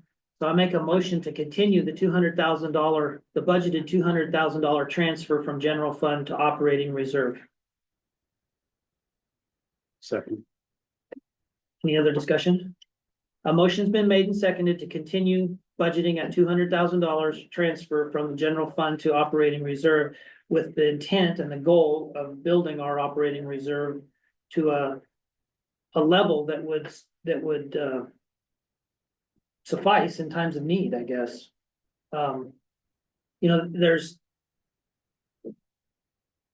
We talked earlier about the road department and them dipping in by over $1 million into their reserve. If we get to year 5 and we haven't addressed that totally, but we need to fund the road department, the amount we have in there right now would completely be wiped out to finance them for an additional year, if we got to that point. That has always been my fear and my priority is, we've got to keep those roads at least adequately maintained to keep us alive, in this county. So that was just an example of potentially where we would need funds if we didn't start to make drastic cuts within the department. I hear you, yeah. Did I call for a vote on that? Not yet. All in favor signify by saying aye. Aye, Fine. and opposed? And passed, motion carries. So with that in mind, the only other place to pull any funds from is the contingency line, and I have $100,000 in that right now. Anything else will require cuts to across the board to other departments within the general fund. Those are the only two areas, and I have the maintenance, the facility maintenance line beefed up pretty good. Because I think we're about to start having some maintenance needs, whether it's with our annex building, this building, whatever. But if we're not addressing them, they're gonna cost us more in the long run. The library itself, general fund department needs maintenance. So I'm not inclined to offer any cuts out of the maintenance line. But the only other line that I'm can offer up is the contingency fund. What Or contingency line, not fund. What would happen if we approved an increase to the DA's budget to accommodate this FTE? And they pass legislation that will more equitably fund DA's offices, and so we have surplus over what we had budgeted for next year. What's the outlook on that? We Is it would looking good? then discuss and possibly pass a resolution. Isn't that right? So if they were to pass a bill that would allow more funding to come to the counties for DA's offices, it would come in as revenue. So what it should do is offset the general fund dollars that are being spent on a position, whatever the criteria of the money is, that with the guidance of where it can be spent and where it can't be spent, that it would offset the current budget of the DA's office, then what's left We would have a over. discussion on it. Yeah, I mean, if we didn't want it to offset, but we wanted it to pay for the additional FTE. Well, if we budget for the FTE now though, and we budgeted for it, then it's budgeted, it comes out of the general fund. If we get unforeseen revenues, then we can accept those in by resolution and expend those. If it's not over 10% of expenditures, we can expend them without a supplemental budget. And a supplemental budget is a big deal, right? Is it really a hard thing to do? It's not hard. It takes advertising. It costs a little bit of money because it takes advertising. We're having to do one right now for the building department.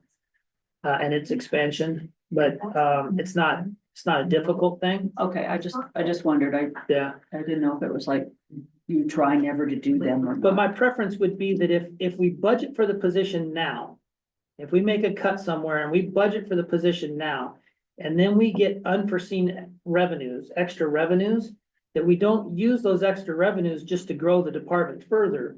We use those revenues to offset what we've already budgeted, which in the long run then it doesn't get used and it goes into our beginning fund balance at the next budget season. Which I think goes back to addressing a question that was asked, and I have asked the same question about why would you talk about FTE instead of just talking about a dollar amount for a department, let the department head figure it out. Part of the reason I think is because if you don't budget for FTE specifically and you budget it into materials and supplies, the inclination is to spend all your budget before the end of the year because you're worried you might not get it the next year if you don't spend it, which is. We don't, this is not the federal government. We don't work on spend it, use it or lose it. You don't concept. think that mindset plays it? If you have the money, let's get a sweet new Not too printer. much here that I'm aware of. I really think people try. I think for the most part, all of our departments are pretty fiscally responsible on that topic, on not spending it in a line item just because it's there. So again, the library's budget, if you go back to that topic or that example, their materials and supplies are $103,000. Their labor is $320,000. for a total budget of $423,000. So 3/4 of their budget is labor. There's really not, and if you're looking to make a $30,000 to $40,000 cut, if you're gonna look at it in dollar numbers instead of FTE numbers, you're talking $30,000 or $40,000 out of their materials and supplies. That would have more impact on their services than an FTE cut. It doesn't matter what other counties do, because what we need is what we need, but just out of curiosity, do you know what the FTE is for Lake County or Grant County? I think Grant County, are they two? They have two. They have two, and then also their crime victims advocate. And they have, are you talking about support staff or attorneys? Just their total County DA employees, staffing. because Oh. you're a state I'm employee a state. technically. They have, I know they have a deputy DA. And then I think there are two individuals in the office, and then their crime victims advocate. Same as what we They have. have one crime victim advocate. But they also have more than one crime victims advocate. It's kind of like a part-time position.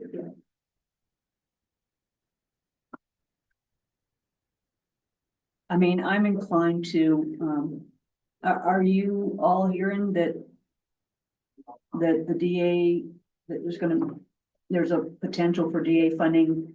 And if so, what is the nature of it? I mean, there's been some discussion with the deflection funds increasing to a considerable more amount of money than what we were currently awarded. I mean, I've talked with Judge Hart about it, that I just think that's a lot of money. What would we do with all of it? I mean, quite honestly, I thought the amount that I guess we would try hiring a full FTE for a support person. As I kind of mentioned in maybe hire a full-time coordinator. But I don't know if our numbers would support that. So. Okay, so It's up in the air. deflection there might be an increase in deflection. How about, are you hearing anything else through the DA's association? Well, they recently sent out a thing regarding kind of salary surveys for the DAs themselves. So I think there was kind of talk about that regarding the DAs specifically. I know last year, 2 years ago, they tried legislation on funding the crime victims advocates out of state funds, and that failed. Which I think is unfortunate, because that is, I mean, crime victims' rights are written into the Oregon Constitution. So, I mean, to kind of coin one of your phrases, it's an unfunded state mandate for the county. And ours is currently only funded through grants, and VOCA funding at the federal level is allegedly getting cut. So that kind of creates a concern for our crime victims advocate position, which we're required to have. And I guess I've never spoken with the DA up in Grant County on how they were able to get one in a portion of a crime victims advocate, but that's something I can look into. But that was No. they talk about more funding coming to DA's offices from the state level, but. I know, I think they should fund for all 36 counties, fully fund the right kind of wage salary for one DA and one deputy DA. Then if you're a Multnomah County and you've got 18 other deputy DAs, you've got enough money in your general fund to fund that and make that decision. And that never goes anywhere. But, they like equity, they like to talk about equity, and every county needs more than just the DA doing the lawyer stuff. I mean, come on. Well, and I mean, I think I spoke with you before about this offline. It is unfortunate because it turns the smaller counties into your training grounds for your deputy DAs till they go to a higher paying county. So we eat the cost of training them and bringing them up to speed so they can go and make a larger wage, which I don't begrudge anybody, for doing that. Right. But Well, anyway. I think there's a complexity and an uncertainty to what may happen with the state budgeting and what we get funded for in the DA's office for additional stuff. And I would suggest that at that time, we do a supplemental budget if needed and not try to guess here unless you maybe want to have a revenue line and pick a number and have a corresponding number for additional staff and just leave it at that, if that helps. But So- I just think. So we can do it one of two ways. We can, if additional funding comes in that we're not foreseeing, and we're not estimating, we can by resolution, expend it as personal services, or we can build the line in now, basically, what was your total estimate for a 3/4 time with benefits? 55,500 and 77.1. I can reduce the contingency line to 50,000, budget for that position. If additional revenues come in through DA funding, then basically we can, if we needed it, we could by resolution move funds from labor to the contingency line. Okay, so But either way, that like I, means if they get the funding, then we It's a wash. backfill yeah.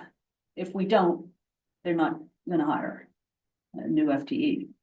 well, that's the question. So I don't wanna build it in if that's the way it goes. I think that's why I said, let's just do supplemental budget if we need to at the time. I think that misleads. I think it's gonna give people a bad taste in their mouth. It's, I don't think it's justified. It is, it's gonna be bad. I just. So we can by resolution, if the funding materializes later on, we can by resolution then create, you can create revenue lines all day long. If you didn't appropriate funds, you have to do at least by resolution, depending on the percentage of it, if it's under 10%. So by resolution, we could create the position and all the benefits that go along with it at that time. So at this time, yes, at that time. So right now, we wouldn't add it. If the funding comes through later on, we can add it. And it'd be understood that if a position was hired, that it's grant dependent. Correct? Well, it depends on how the Check at that time. legislation, it depends on how the legislation is written. If this is increased funding that's gonna be consistent year over year, then it's not really grant dependent. It's just new funding that we're gonna get, an increase of funding we're gonna get from the state for the DA's program. If it is a grant that we would actually have to apply for, then yes, it would be dependent on grant funding. But also, kind of like your deflection funds, though, this past year, we got $130 or whatever it was, $1,000 that we didn't know about until almost right up till budget time. And we're uncertainty again this year. We don't know what's gonna be, if it's gonna be close to that amount, it'll be more or what. So again, and I think we did the same thing. We did a resolution to appropriate those increased revenues for the deflection program, because it was right up to I don't know if we caught it in this budget or if it was after the budget when we caught it. I don't remember now. After July, It came in late. after July 1st. Yeah. Then it wouldn't have been in this budget, the current budget. I would propose the same thing. We don't have the funds to do it right now. If we get the funds, we'll create the position then. Okay. That would be That's appropriate. my best suggestion. And then, and then your MDI numbers that you put forward, those were approved. That's in Okay. this budget. And we have, that's budgeted. Okay, thank you. Again, those are mandated services. And I think those expenses go along with that program. So, I did make the few little cuts that we talked about.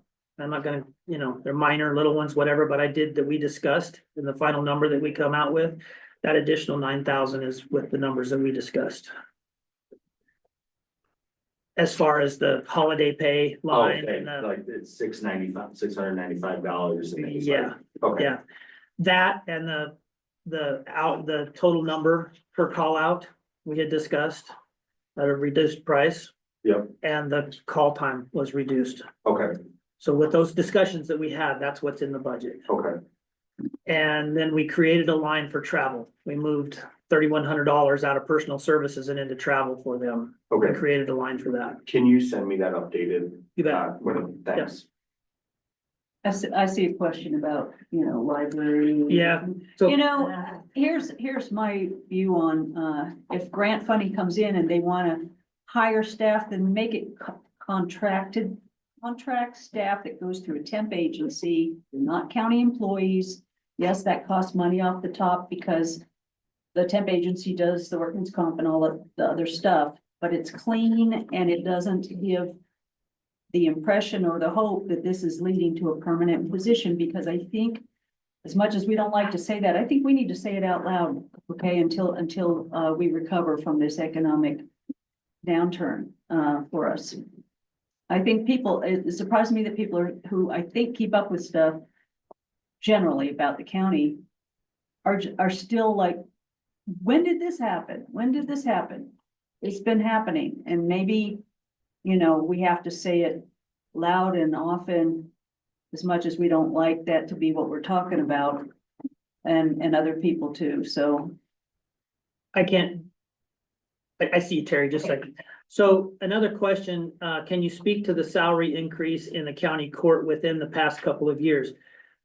The county budget process includes an elected officials compensation board that reviews compensations of elected officials with like counties. Again, how like is like, but. Well, it could be compared to non-county entities too, but there aren't any that really compare. So based on the recommendations that the elected officials compensation board committee comes back with, that's what those salaries end up getting adjusted by. And whether that's the consideration of COLA or it's the consideration of just comparisons, they come back with a recommendation on that. And that's by statute, isn't it? Yes. And our proposed budget is actually a reduction in county court from the previous year. No. So that's another thing on this. My original proposal was gonna be that elected officials not take a cost of living this year. I don't want to get in the weeds in this, but that was what my initial proposal was gonna be. After speaking with some of the elected officials or all the elected officials, there's a 4% included on their salaries as well, across the board for everybody. Now, we can address that with the elected officials and say, look, this is what's budgeted. If you come back with and think it should be less, then that should be in your recommendation. But for the time being, all elected officials have the same COLA as every employee. And I did that just because of the feedback that I got. So the elected official compensation board will be convening, right, at some point? Yeah. And at that time, they will understand that none of the elected officials for Harney County are hoping to get an increase. They're just the COLA, but no. So I'm asking, I said it like a statement, but I'm actually asking, Judge. that needs to be looked at, definitely, because that looks low. And this too. I'm sorry, Commissioner, what was that? What'd I say? Sounded like a statement, but it was a question. So the elected official compensation board is how the elected officials' salaries are set. And I don't remember there being any big changes. I mean, there was a big change back 5 years ago. How many years? 3 years ago. All right. Well, it was, And I think it was then either the since I think they've been 22 fairly budget. stable, the sheriff's position is unique in that the sheriff must have a higher salary, than any of the individuals working in his department. So that one will probably need to be looked at by the elected official compensation board this year. But Judge Hart spoke with elected officials individually, I guess, and at this point, no one is hoping to get an increase, but COLA is what's being budgeted. Is that correct? And that may make the elected officials compensation board have less work to do this year if they agree with that. But that's kind of where it stands. And the elected officials compensation board will be at the very first budget meeting and given their marching orders, so to speak, their packet, their materials, and then they break apart into their own unit and do their review. And then they report back to the budget committee at some point. Yes. Is that correct? Is, okay. And then the budget committee can accept or not accept their recommendation, but they value their input. I know that. How is that board selected again? We appoint them. Yeah, just appointed. They're citizens that apply, and we have 3 this year on it. Is that Joe correct? Gottlieb, Doug Burt, and Todd Gailey. Okay, and we appreciate it. That doesn't seem to be very popular board to get appointed to. Heard that. Oh. Whoever was asking the question, that they heard that. Yeah, it's appointed, they're volunteers. Again, like we mentioned earlier, they're volunteers, as the budget committee is volunteers, half of the budget committee is volunteers. So, again, we wouldn't be able to do all this without those volunteers. And that board is convened every year. For a while there, it hadn't been until we realized in statute we should be. So we convene it every year so that citizens can be reviewing what the elected officials are paid. I believe over the last couple of years, at least the past 2 budgets that I've done, the elected officials compensation board has come back with that our elected officials are pretty much in line with like comparisons. So, okay, so DA, we're not gonna build that in now. If unforeseen revenues come in, we will build it in later. And please, when you have all the extra time, I know you have, work on job position description, that'd be great. Actually, Yes, go ahead. I have a question regarding that with the job position. I think when those were submitted for this company that's going to be reviewing that, what was generated by the offices and submitted was not what was actually submitted to that before. Can we see a final submission of what that company is reviewing for each of the positions? So we have the finals back from them. We can send them, forward them along to you. Those are the ones that were reviewed by the company. So there were words used, a part of this process, there were words used in descriptions that didn't meet the position. So like, just as an example, say a position supervises something, but the position is not a supervisory position. If it's not a supervisory position, you can't use the word supervise. You would have to use words like coordinates, maybe directs or whatever. So there was verbiage stuff that they looked at like that. The actual technical content of them was not changed or anything by them. They may have offered some different clarifying verbiage or something to say that this person does this, but it doesn't change the actual work. So that's mostly what they did. And then they also looked at them for consistency across the board, that formatting was the same. I think some departments had verbiage in them that talked about background investigations and stuff. And I don't know, there was some issues with some of that kind of stuff as to when it comes into play and when it doesn't, and whether it should be in the job description itself. The announcement is one thing, but the job description is something else. So there was a lot of that kind of stuff that was cleaned up in those, but the stuff that all came back from the contractor, the final review, we have it in file. We can send them on to you. And we were planning on it. Actually, probably the next step is that each department head should review their job descriptions and make sure that it is good with what they want. And then it really needs to come to the governing body again to be the final stamp of approval that this is what the job descriptions are, and they will not change unless it's a review by HR, governing body, et cetera, or, department head, whatever. And part of this, what we're looking to get out of this class and comp too, is the matrix on how to do that.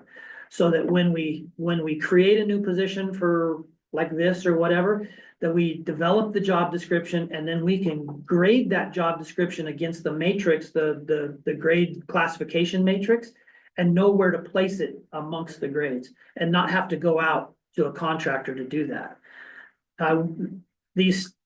We're doing a little bit more than just an ordinary equity survey. They call them a pay equity survey. We're doing a little bit more than that because it's been a time lapse since it's been done here. And counties are supposed to do pay equities, I think, every 3 to 4 years, they're supposed to do a pay equity. I mean, as I went to meetings and talked to people about us doing this, oh yeah, we're doing that, we're doing that, we're doing that, you know, in a room full of county administrators, I'm like, dang, that, you know, because it's supposed to be done periodically. Ours had not been done completely for the whole county. I think the book says 98 on it. There's been some partial ones done, but a full one hasn't been done since 98. So that's where we're at with it. Those are the goals, those are the outcomes or the things that we want, you know, the pay policy, a matrix on how to rate the job descriptions. They reviewed all the job descriptions. That one's first been delivered already. They're doing a comparison now. That'll be the next one. So those are all the things that we're looking to come out of this process. Okay, I guess just my main question is if the department heads will be able to review what the final decision, the position that's gonna be fine, and I like the idea if we have a dispute or want to appeal it, that it gets, if it's wildly different than what the department had Yeah. envisioned. And then there's been some confusion too, I think, or misunderstanding, maybe whatever, that you have that diamond in the rough that can do everything, right? I mean, as a jack of all trades, and we want their job description to reflect this. Well, the next time you fill that position, are you gonna expect the next person to do all of this as well? Or do you have basic job requirements that a position needs to do? And if somebody else comes along with additional skills and knowledge and experience, then they're just a plus in the position. So you can't do, what's that? Oh, I just kicked her in the Oh. shin. You can't develop a job description based on the individual. It has to be based on the position that you're wanting to fill. So we did have some of that we had to look at as well. So we got the DA topic resolved. We'll build it in if we get additional funding. The OSU budget was approved. The library FTE was approved. The only thing I guess I can come back to that's not on the agenda though is, the ME dollars were approved, is the predator control. And, you know, the $12,000 that it's gonna take from general fund to prop that up for this year.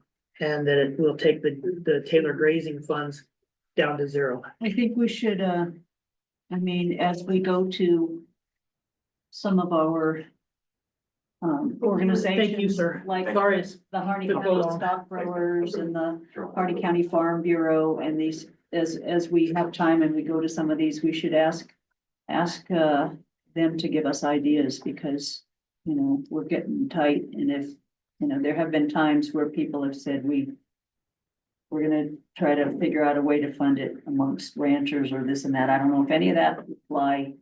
It didn't work well for both compensation back in the day. Nobody followed through, including the county staff, but, I think a real important component of the pest control, maybe the most important component that most people don't realize, isn't agriculturally related at all. And it is their control of birds and other pests that affect public utilities. With the ravens, for example, the chemicals that are effective means for controlling the ravens are only available through that department. So nobody else can do it. And it causes tens of thousands of dollars damage each year. But if they didn't have that predator control person, it could cause upwards of millions of dollars of damage and has in other counties because of blown transformers. And those costs will be passed on to the utility users, which is why it affects the whole county. I think a lot of times when we talk about predator control and the animals, people are thinking that just benefits the agriculturalists, but it has to do with cougars that are in town, coyotes that are in town, and the birds and their effect on the utilities is huge. And I agree. So my concern is, and maybe this is, again, another very short, in the very near future conversation that we need to have with USDA and OTEC and Harney Electric. And say, you know, we're funding, I don't know what the percentage off the top of my head, but basically the total cost of the program is $121,000 projected for next year. The county's portion of it is $94,500. So they have in their list a breakdown, $26,661 estimated cost share for federal and state sources. That doesn't take into consider, at least based on that statement, doesn't take into consideration that the county then is funding for Harney Electric and OTEC and those other private entities that probably maybe should be contributing. I was wondering back. That aren't paying their taxes.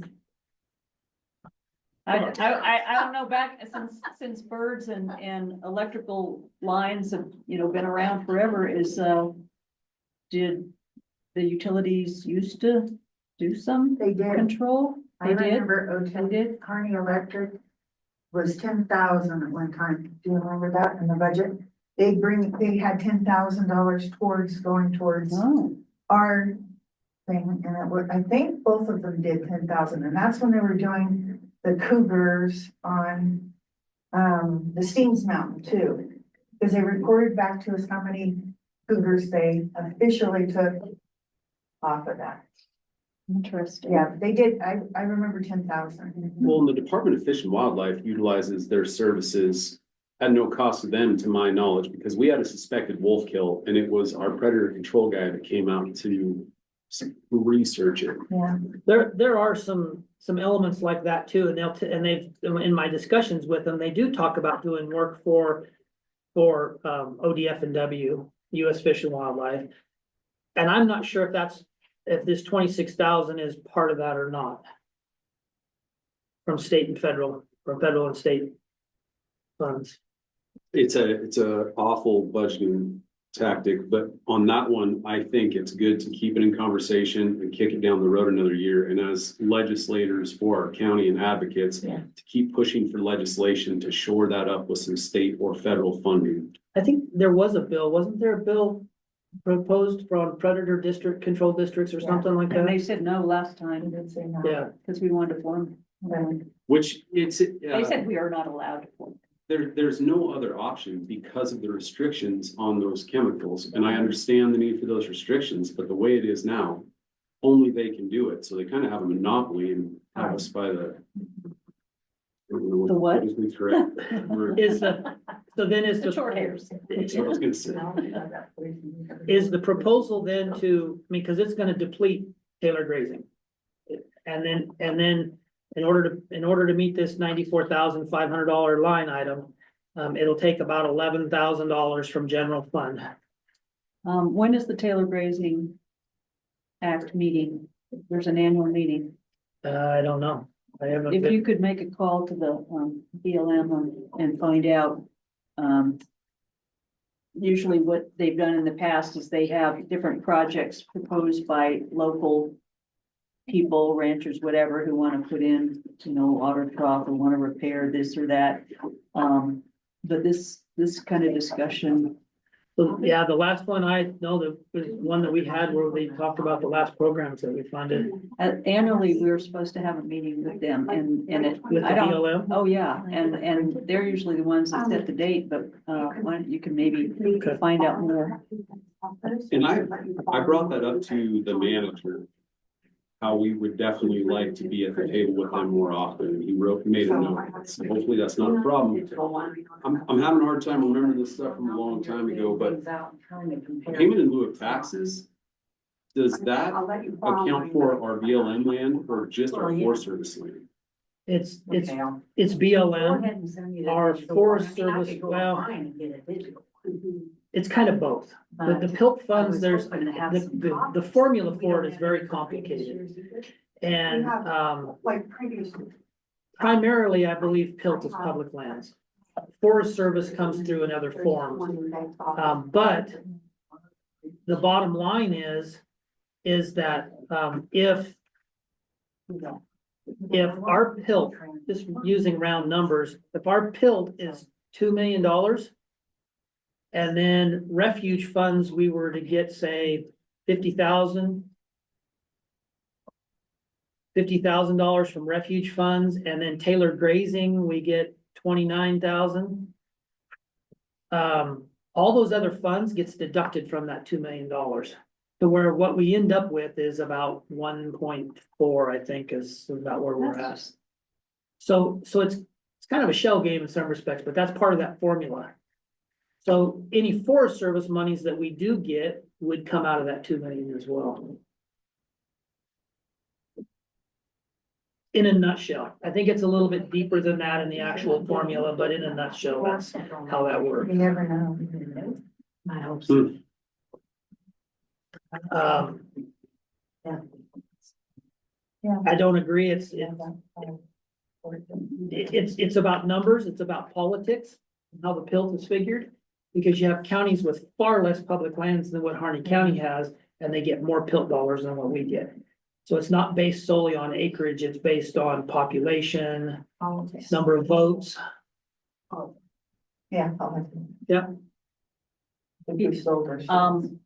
Since the remaining people in the room are our citizen members of the budget board, and we will of course look forward to working with you soon.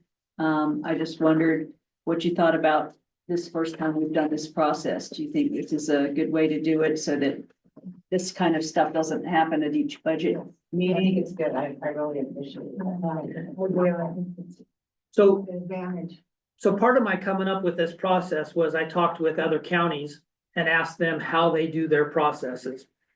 Their first process, or first step is a lot like what we have, what we traditionally do and what I have done this year is, meeting with the department heads and getting their proposed budgets, what they need, what their needs are for their programs.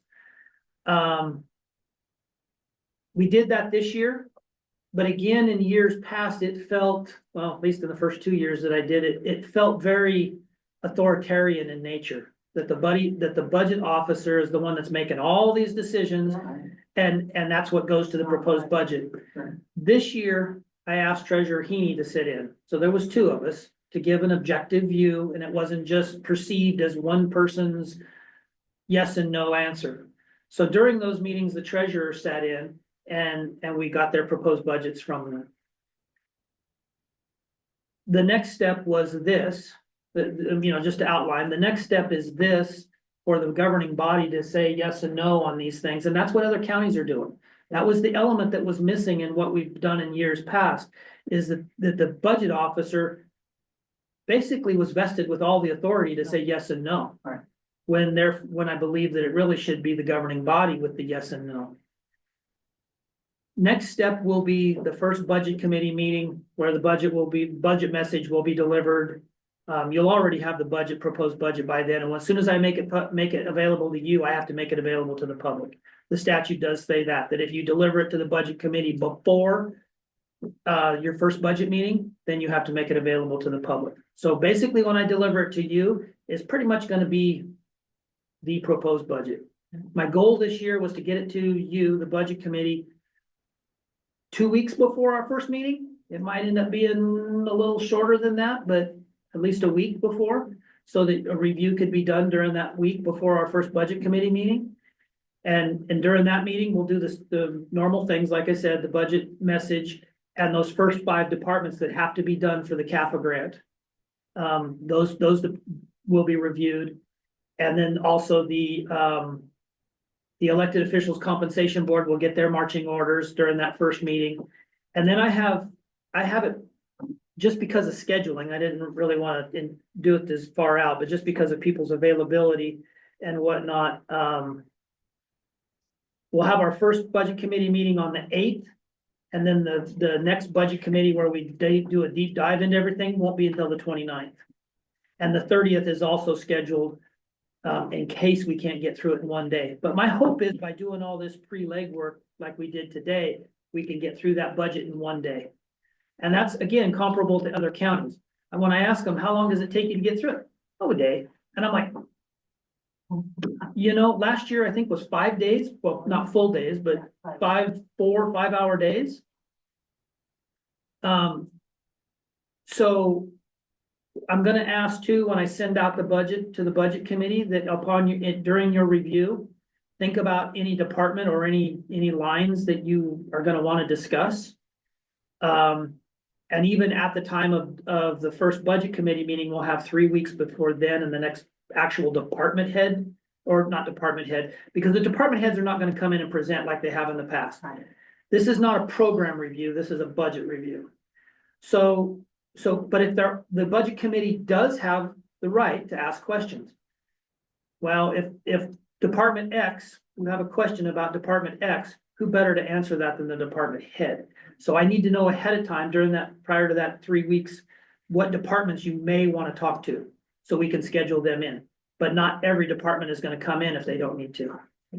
Question, on the requirement for our budget process to have opportunity for the public to ask questions.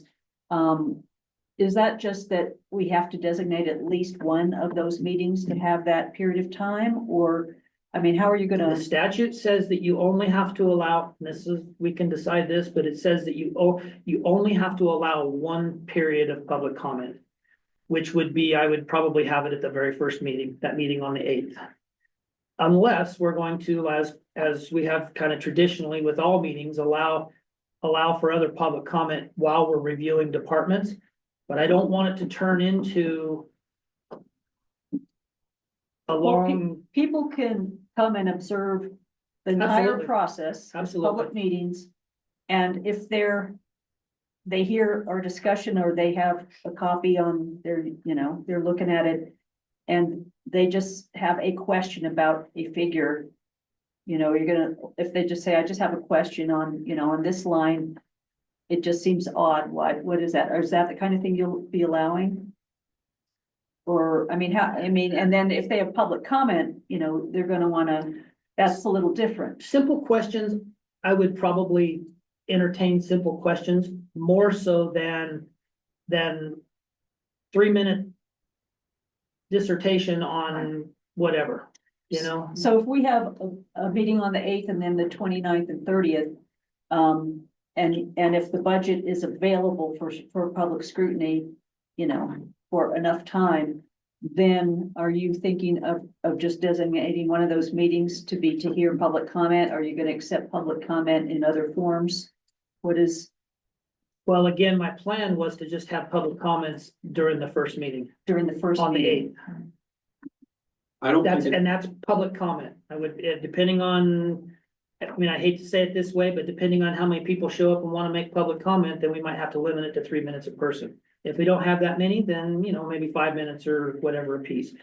But we, again, it's about controlling the time we have.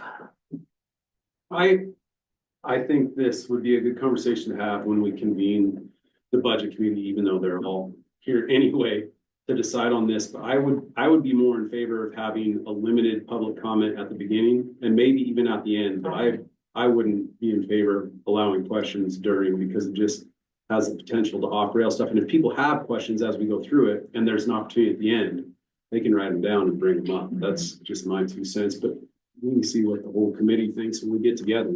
Okay. That's fine. I'm okay with that. That's just my, Just wanna throw that out suggestion. for thinking about it. Just my suggestions. I'm not trying to totally control this process. Those are just, we had to start somewhere and those are ideas and things to start with. I'm good with that though. I'm not gonna. Okay. So real quick, background noise is bad when people are talking. PILT based on land values. PILT is not based on land values. What's the question about? I think it's part-time employees or commissioners receive one at the top full-time there? benefits. That was a new one. Yeah, can you? Which one? Are there any part-time employees or commissioners who receive full-time benefits? So this is something else that I've kind of mentioned in conversations. I really want to get away from the fact that commissioners are half-time. Commissioners are not half-time. Commissioners are paid half as much as what the judge administrator gets paid. But I look at it as though you're not half-time, you're what it takes and needs to get the job done. And besides that, you're an elected official. Elected officials aren't elected to half-time. You're elected to the office. So I really would like to get away from classifying commissioners as half-time. But we are part-time. No, not necessarily. We're compensated at a part-time level. You're compensated at half of what the judge makes. That doesn't mean it's half the position or half-time from what the judge is. And I can guarantee it's full-time. But it's more flexible than the judge who is here in the courthouse and he has certain administrative things that are very significant and very, year round. But in my opinion, just, it's because of what comes out the county. It's, you know, we do more than possibly commissioners did 30 years ago. I don't know. I wasn't there because we have so much litigation. We have so many bad legislative bills coming at us. We have natural resource crises happening and we have, there's just a lot to do. There's a lot to do and we try to do it. On the topic of benefits, for elected officials are eligible for benefits, period. That's not a county decision. That's an elected officials are eligible. So that's again, another reason why I want to get away from this half-time definition for commissioners. Because you're elected officials, you're not half-time employees, you're elected officials. I just like to make a comment that I understand why people were doing this, particularly when there was an FTE reduction for library happening. People would take the copy of the budget and they'd look at other departments and they'd question this person's position. They would question this. They would, you know, you could do this, you could do that. Certainly they can make suggestions, but it's time to stop doing that. It's time generally on trying to compare another department's position or how you know, that's our job. We do that. And, that's all. I just found a lot of divisiveness from that. They can certainly a comment can be made, but in trying to find dollars, that was happening a lot. And it was a very divisive thing. And it was, unfortunate. You So know, I'd like to see less of that in the future. So I'm gonna go back here. So Lori, I will post on our Facebook page, what PILT is. PILT is not, based on certain percentage of lost property taxes based on assessed value of the land. We cannot tax federal lands. PILT is out of the kindness of Congress's heart. PILT it really is. PILT is not guaranteed. PILT can be appropriated for like a 2-3 year period, and then it has to be reappropriated again. It is not a guaranteed thing. PILT and SRS funds both, which helps fund our road department. But I'll send you the information on PILT. PILT doesn't have anything to do with property values, because really, if you break down the millions of acres of public lands in Harney County, what we get in PILT is a fraction of what we would get if those were private lands. And the formula does absolutely take into account the population of the county. Yes, I've it seen does. that formula, Yeah. so yeah, that's accurate. What about how do benefits work for part-time employees? Because there's probably some threshold there where you do qualify or don't qualify. I just seen Deanna walk by. Can you grab her? She can explain it better than me. There's levels of hours, and I believe, I don't know if it's 20 hours or 30 hours when you qualify for benefits. I think there are some benefits you qualify for at 20 hours and some, that you qualify for at 30 hours.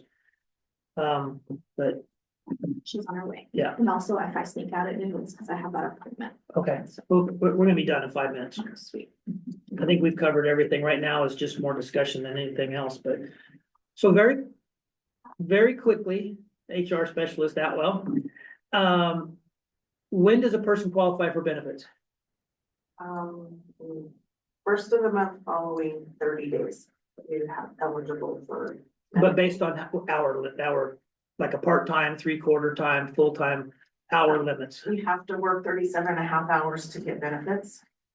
Between 30 and 37.5 hours, you have Affordable Care Act, which is just medical and vision only. Below that is no. Below 30 hours is no benefits. There's no benefits. So They still 30 get, they get holiday and they get sick, but no vacation. And below 20 hours, they don't get sick or holiday. Yeah, they do. They still But get. They do, but yeah, the state passed a law, it's like 2016 or somewhere around in there that part-time employees earn sick 1 hour for every 30 hours. They work up to a max of 40 hours a year. Does that roll over? Does that accumulate or does it reset every year?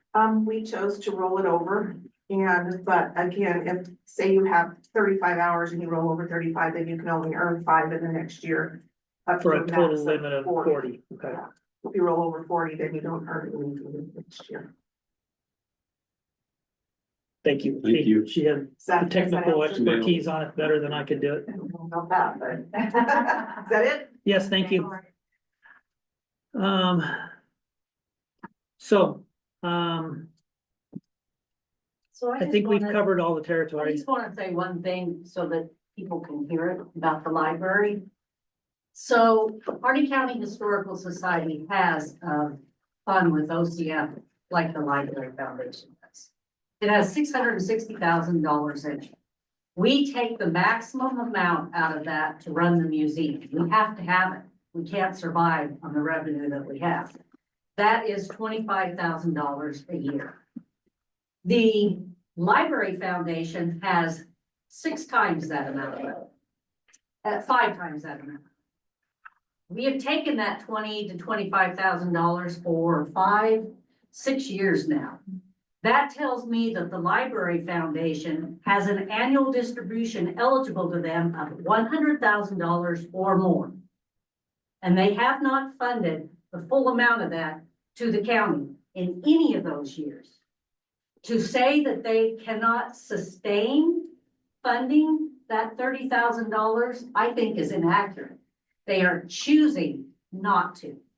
It's not that they can't financially, it's that they're choosing not to. Well, and I will say that the amount they give the county as a distribution to us, and then they also fund when the library comes to them and says, we would like to do this project. Can you give us $10,000 for this? Can you? So they might be doing that separate from. They're what the probably county's doing. mostly reinvesting. Yes, they are Yes. mostly, Yes. definitely. Because they have a We're all goal, with fun. they have a goal to someday, which quite frankly, at the rate of what they're reinvesting is gonna be years down the road. 10, 20, 30 years down the road before they would ever have enough in that fund that the It annual, would happen in 3 generations. yeah, It took them 20 years to get $1 million, and that would be spent in 2.5 years. yeah. There's no way they're ever gonna be able to do that. Yeah. It's pipe dream. And then the thing I wanted to say was, that they've gotten, the library has done a good job, they've gotten a lot of grants for things, buy things, do programs and things, but they never got grant money to fund a person. And so the county has funded that person and we can't fund that person. And in previous years, the budget committee said no, but it was also put in the budget that they were funding this extra position when we said no. Right. So I think people need to hear that, I mean, because everybody gets mad at us because we're not funding that position, but yet they got grant money to add all these programs, which are wonderful programs, but they never got grant money to fund anybody to help those programs. I just can't stress it, when they apply, when departments apply for extra Yeah, help, I'm gonna adjourn. they need to try to do it on a contract basis unless it becomes permanent funding that we don't have the wiggle room. We can't grow. We're not a jobs program. People make the work happen. People are how we deliver our services. So I'm not trying to disrespect. I'm just saying that because our economy doesn't have a lot of jobs in a way, this is one of the better employers, but we can't look at it that way. So we have reached the 12 o'clock hour, which we were scheduled from 9 to 12. I think we're just going down rabbit trails now. Yeah. So I appreciate the comments. Good, I I like appreciate, this was good. I appreciate the comments. I appreciate everybody's time. Yeah, I've seen it. And with that in mind, if there is nothing further and hearing nothing, we shall stand adjourned. Thank you. Appreciate you guys being here. Thank you. Think it'll- It was think good. it'll- I thought it was really good. I liked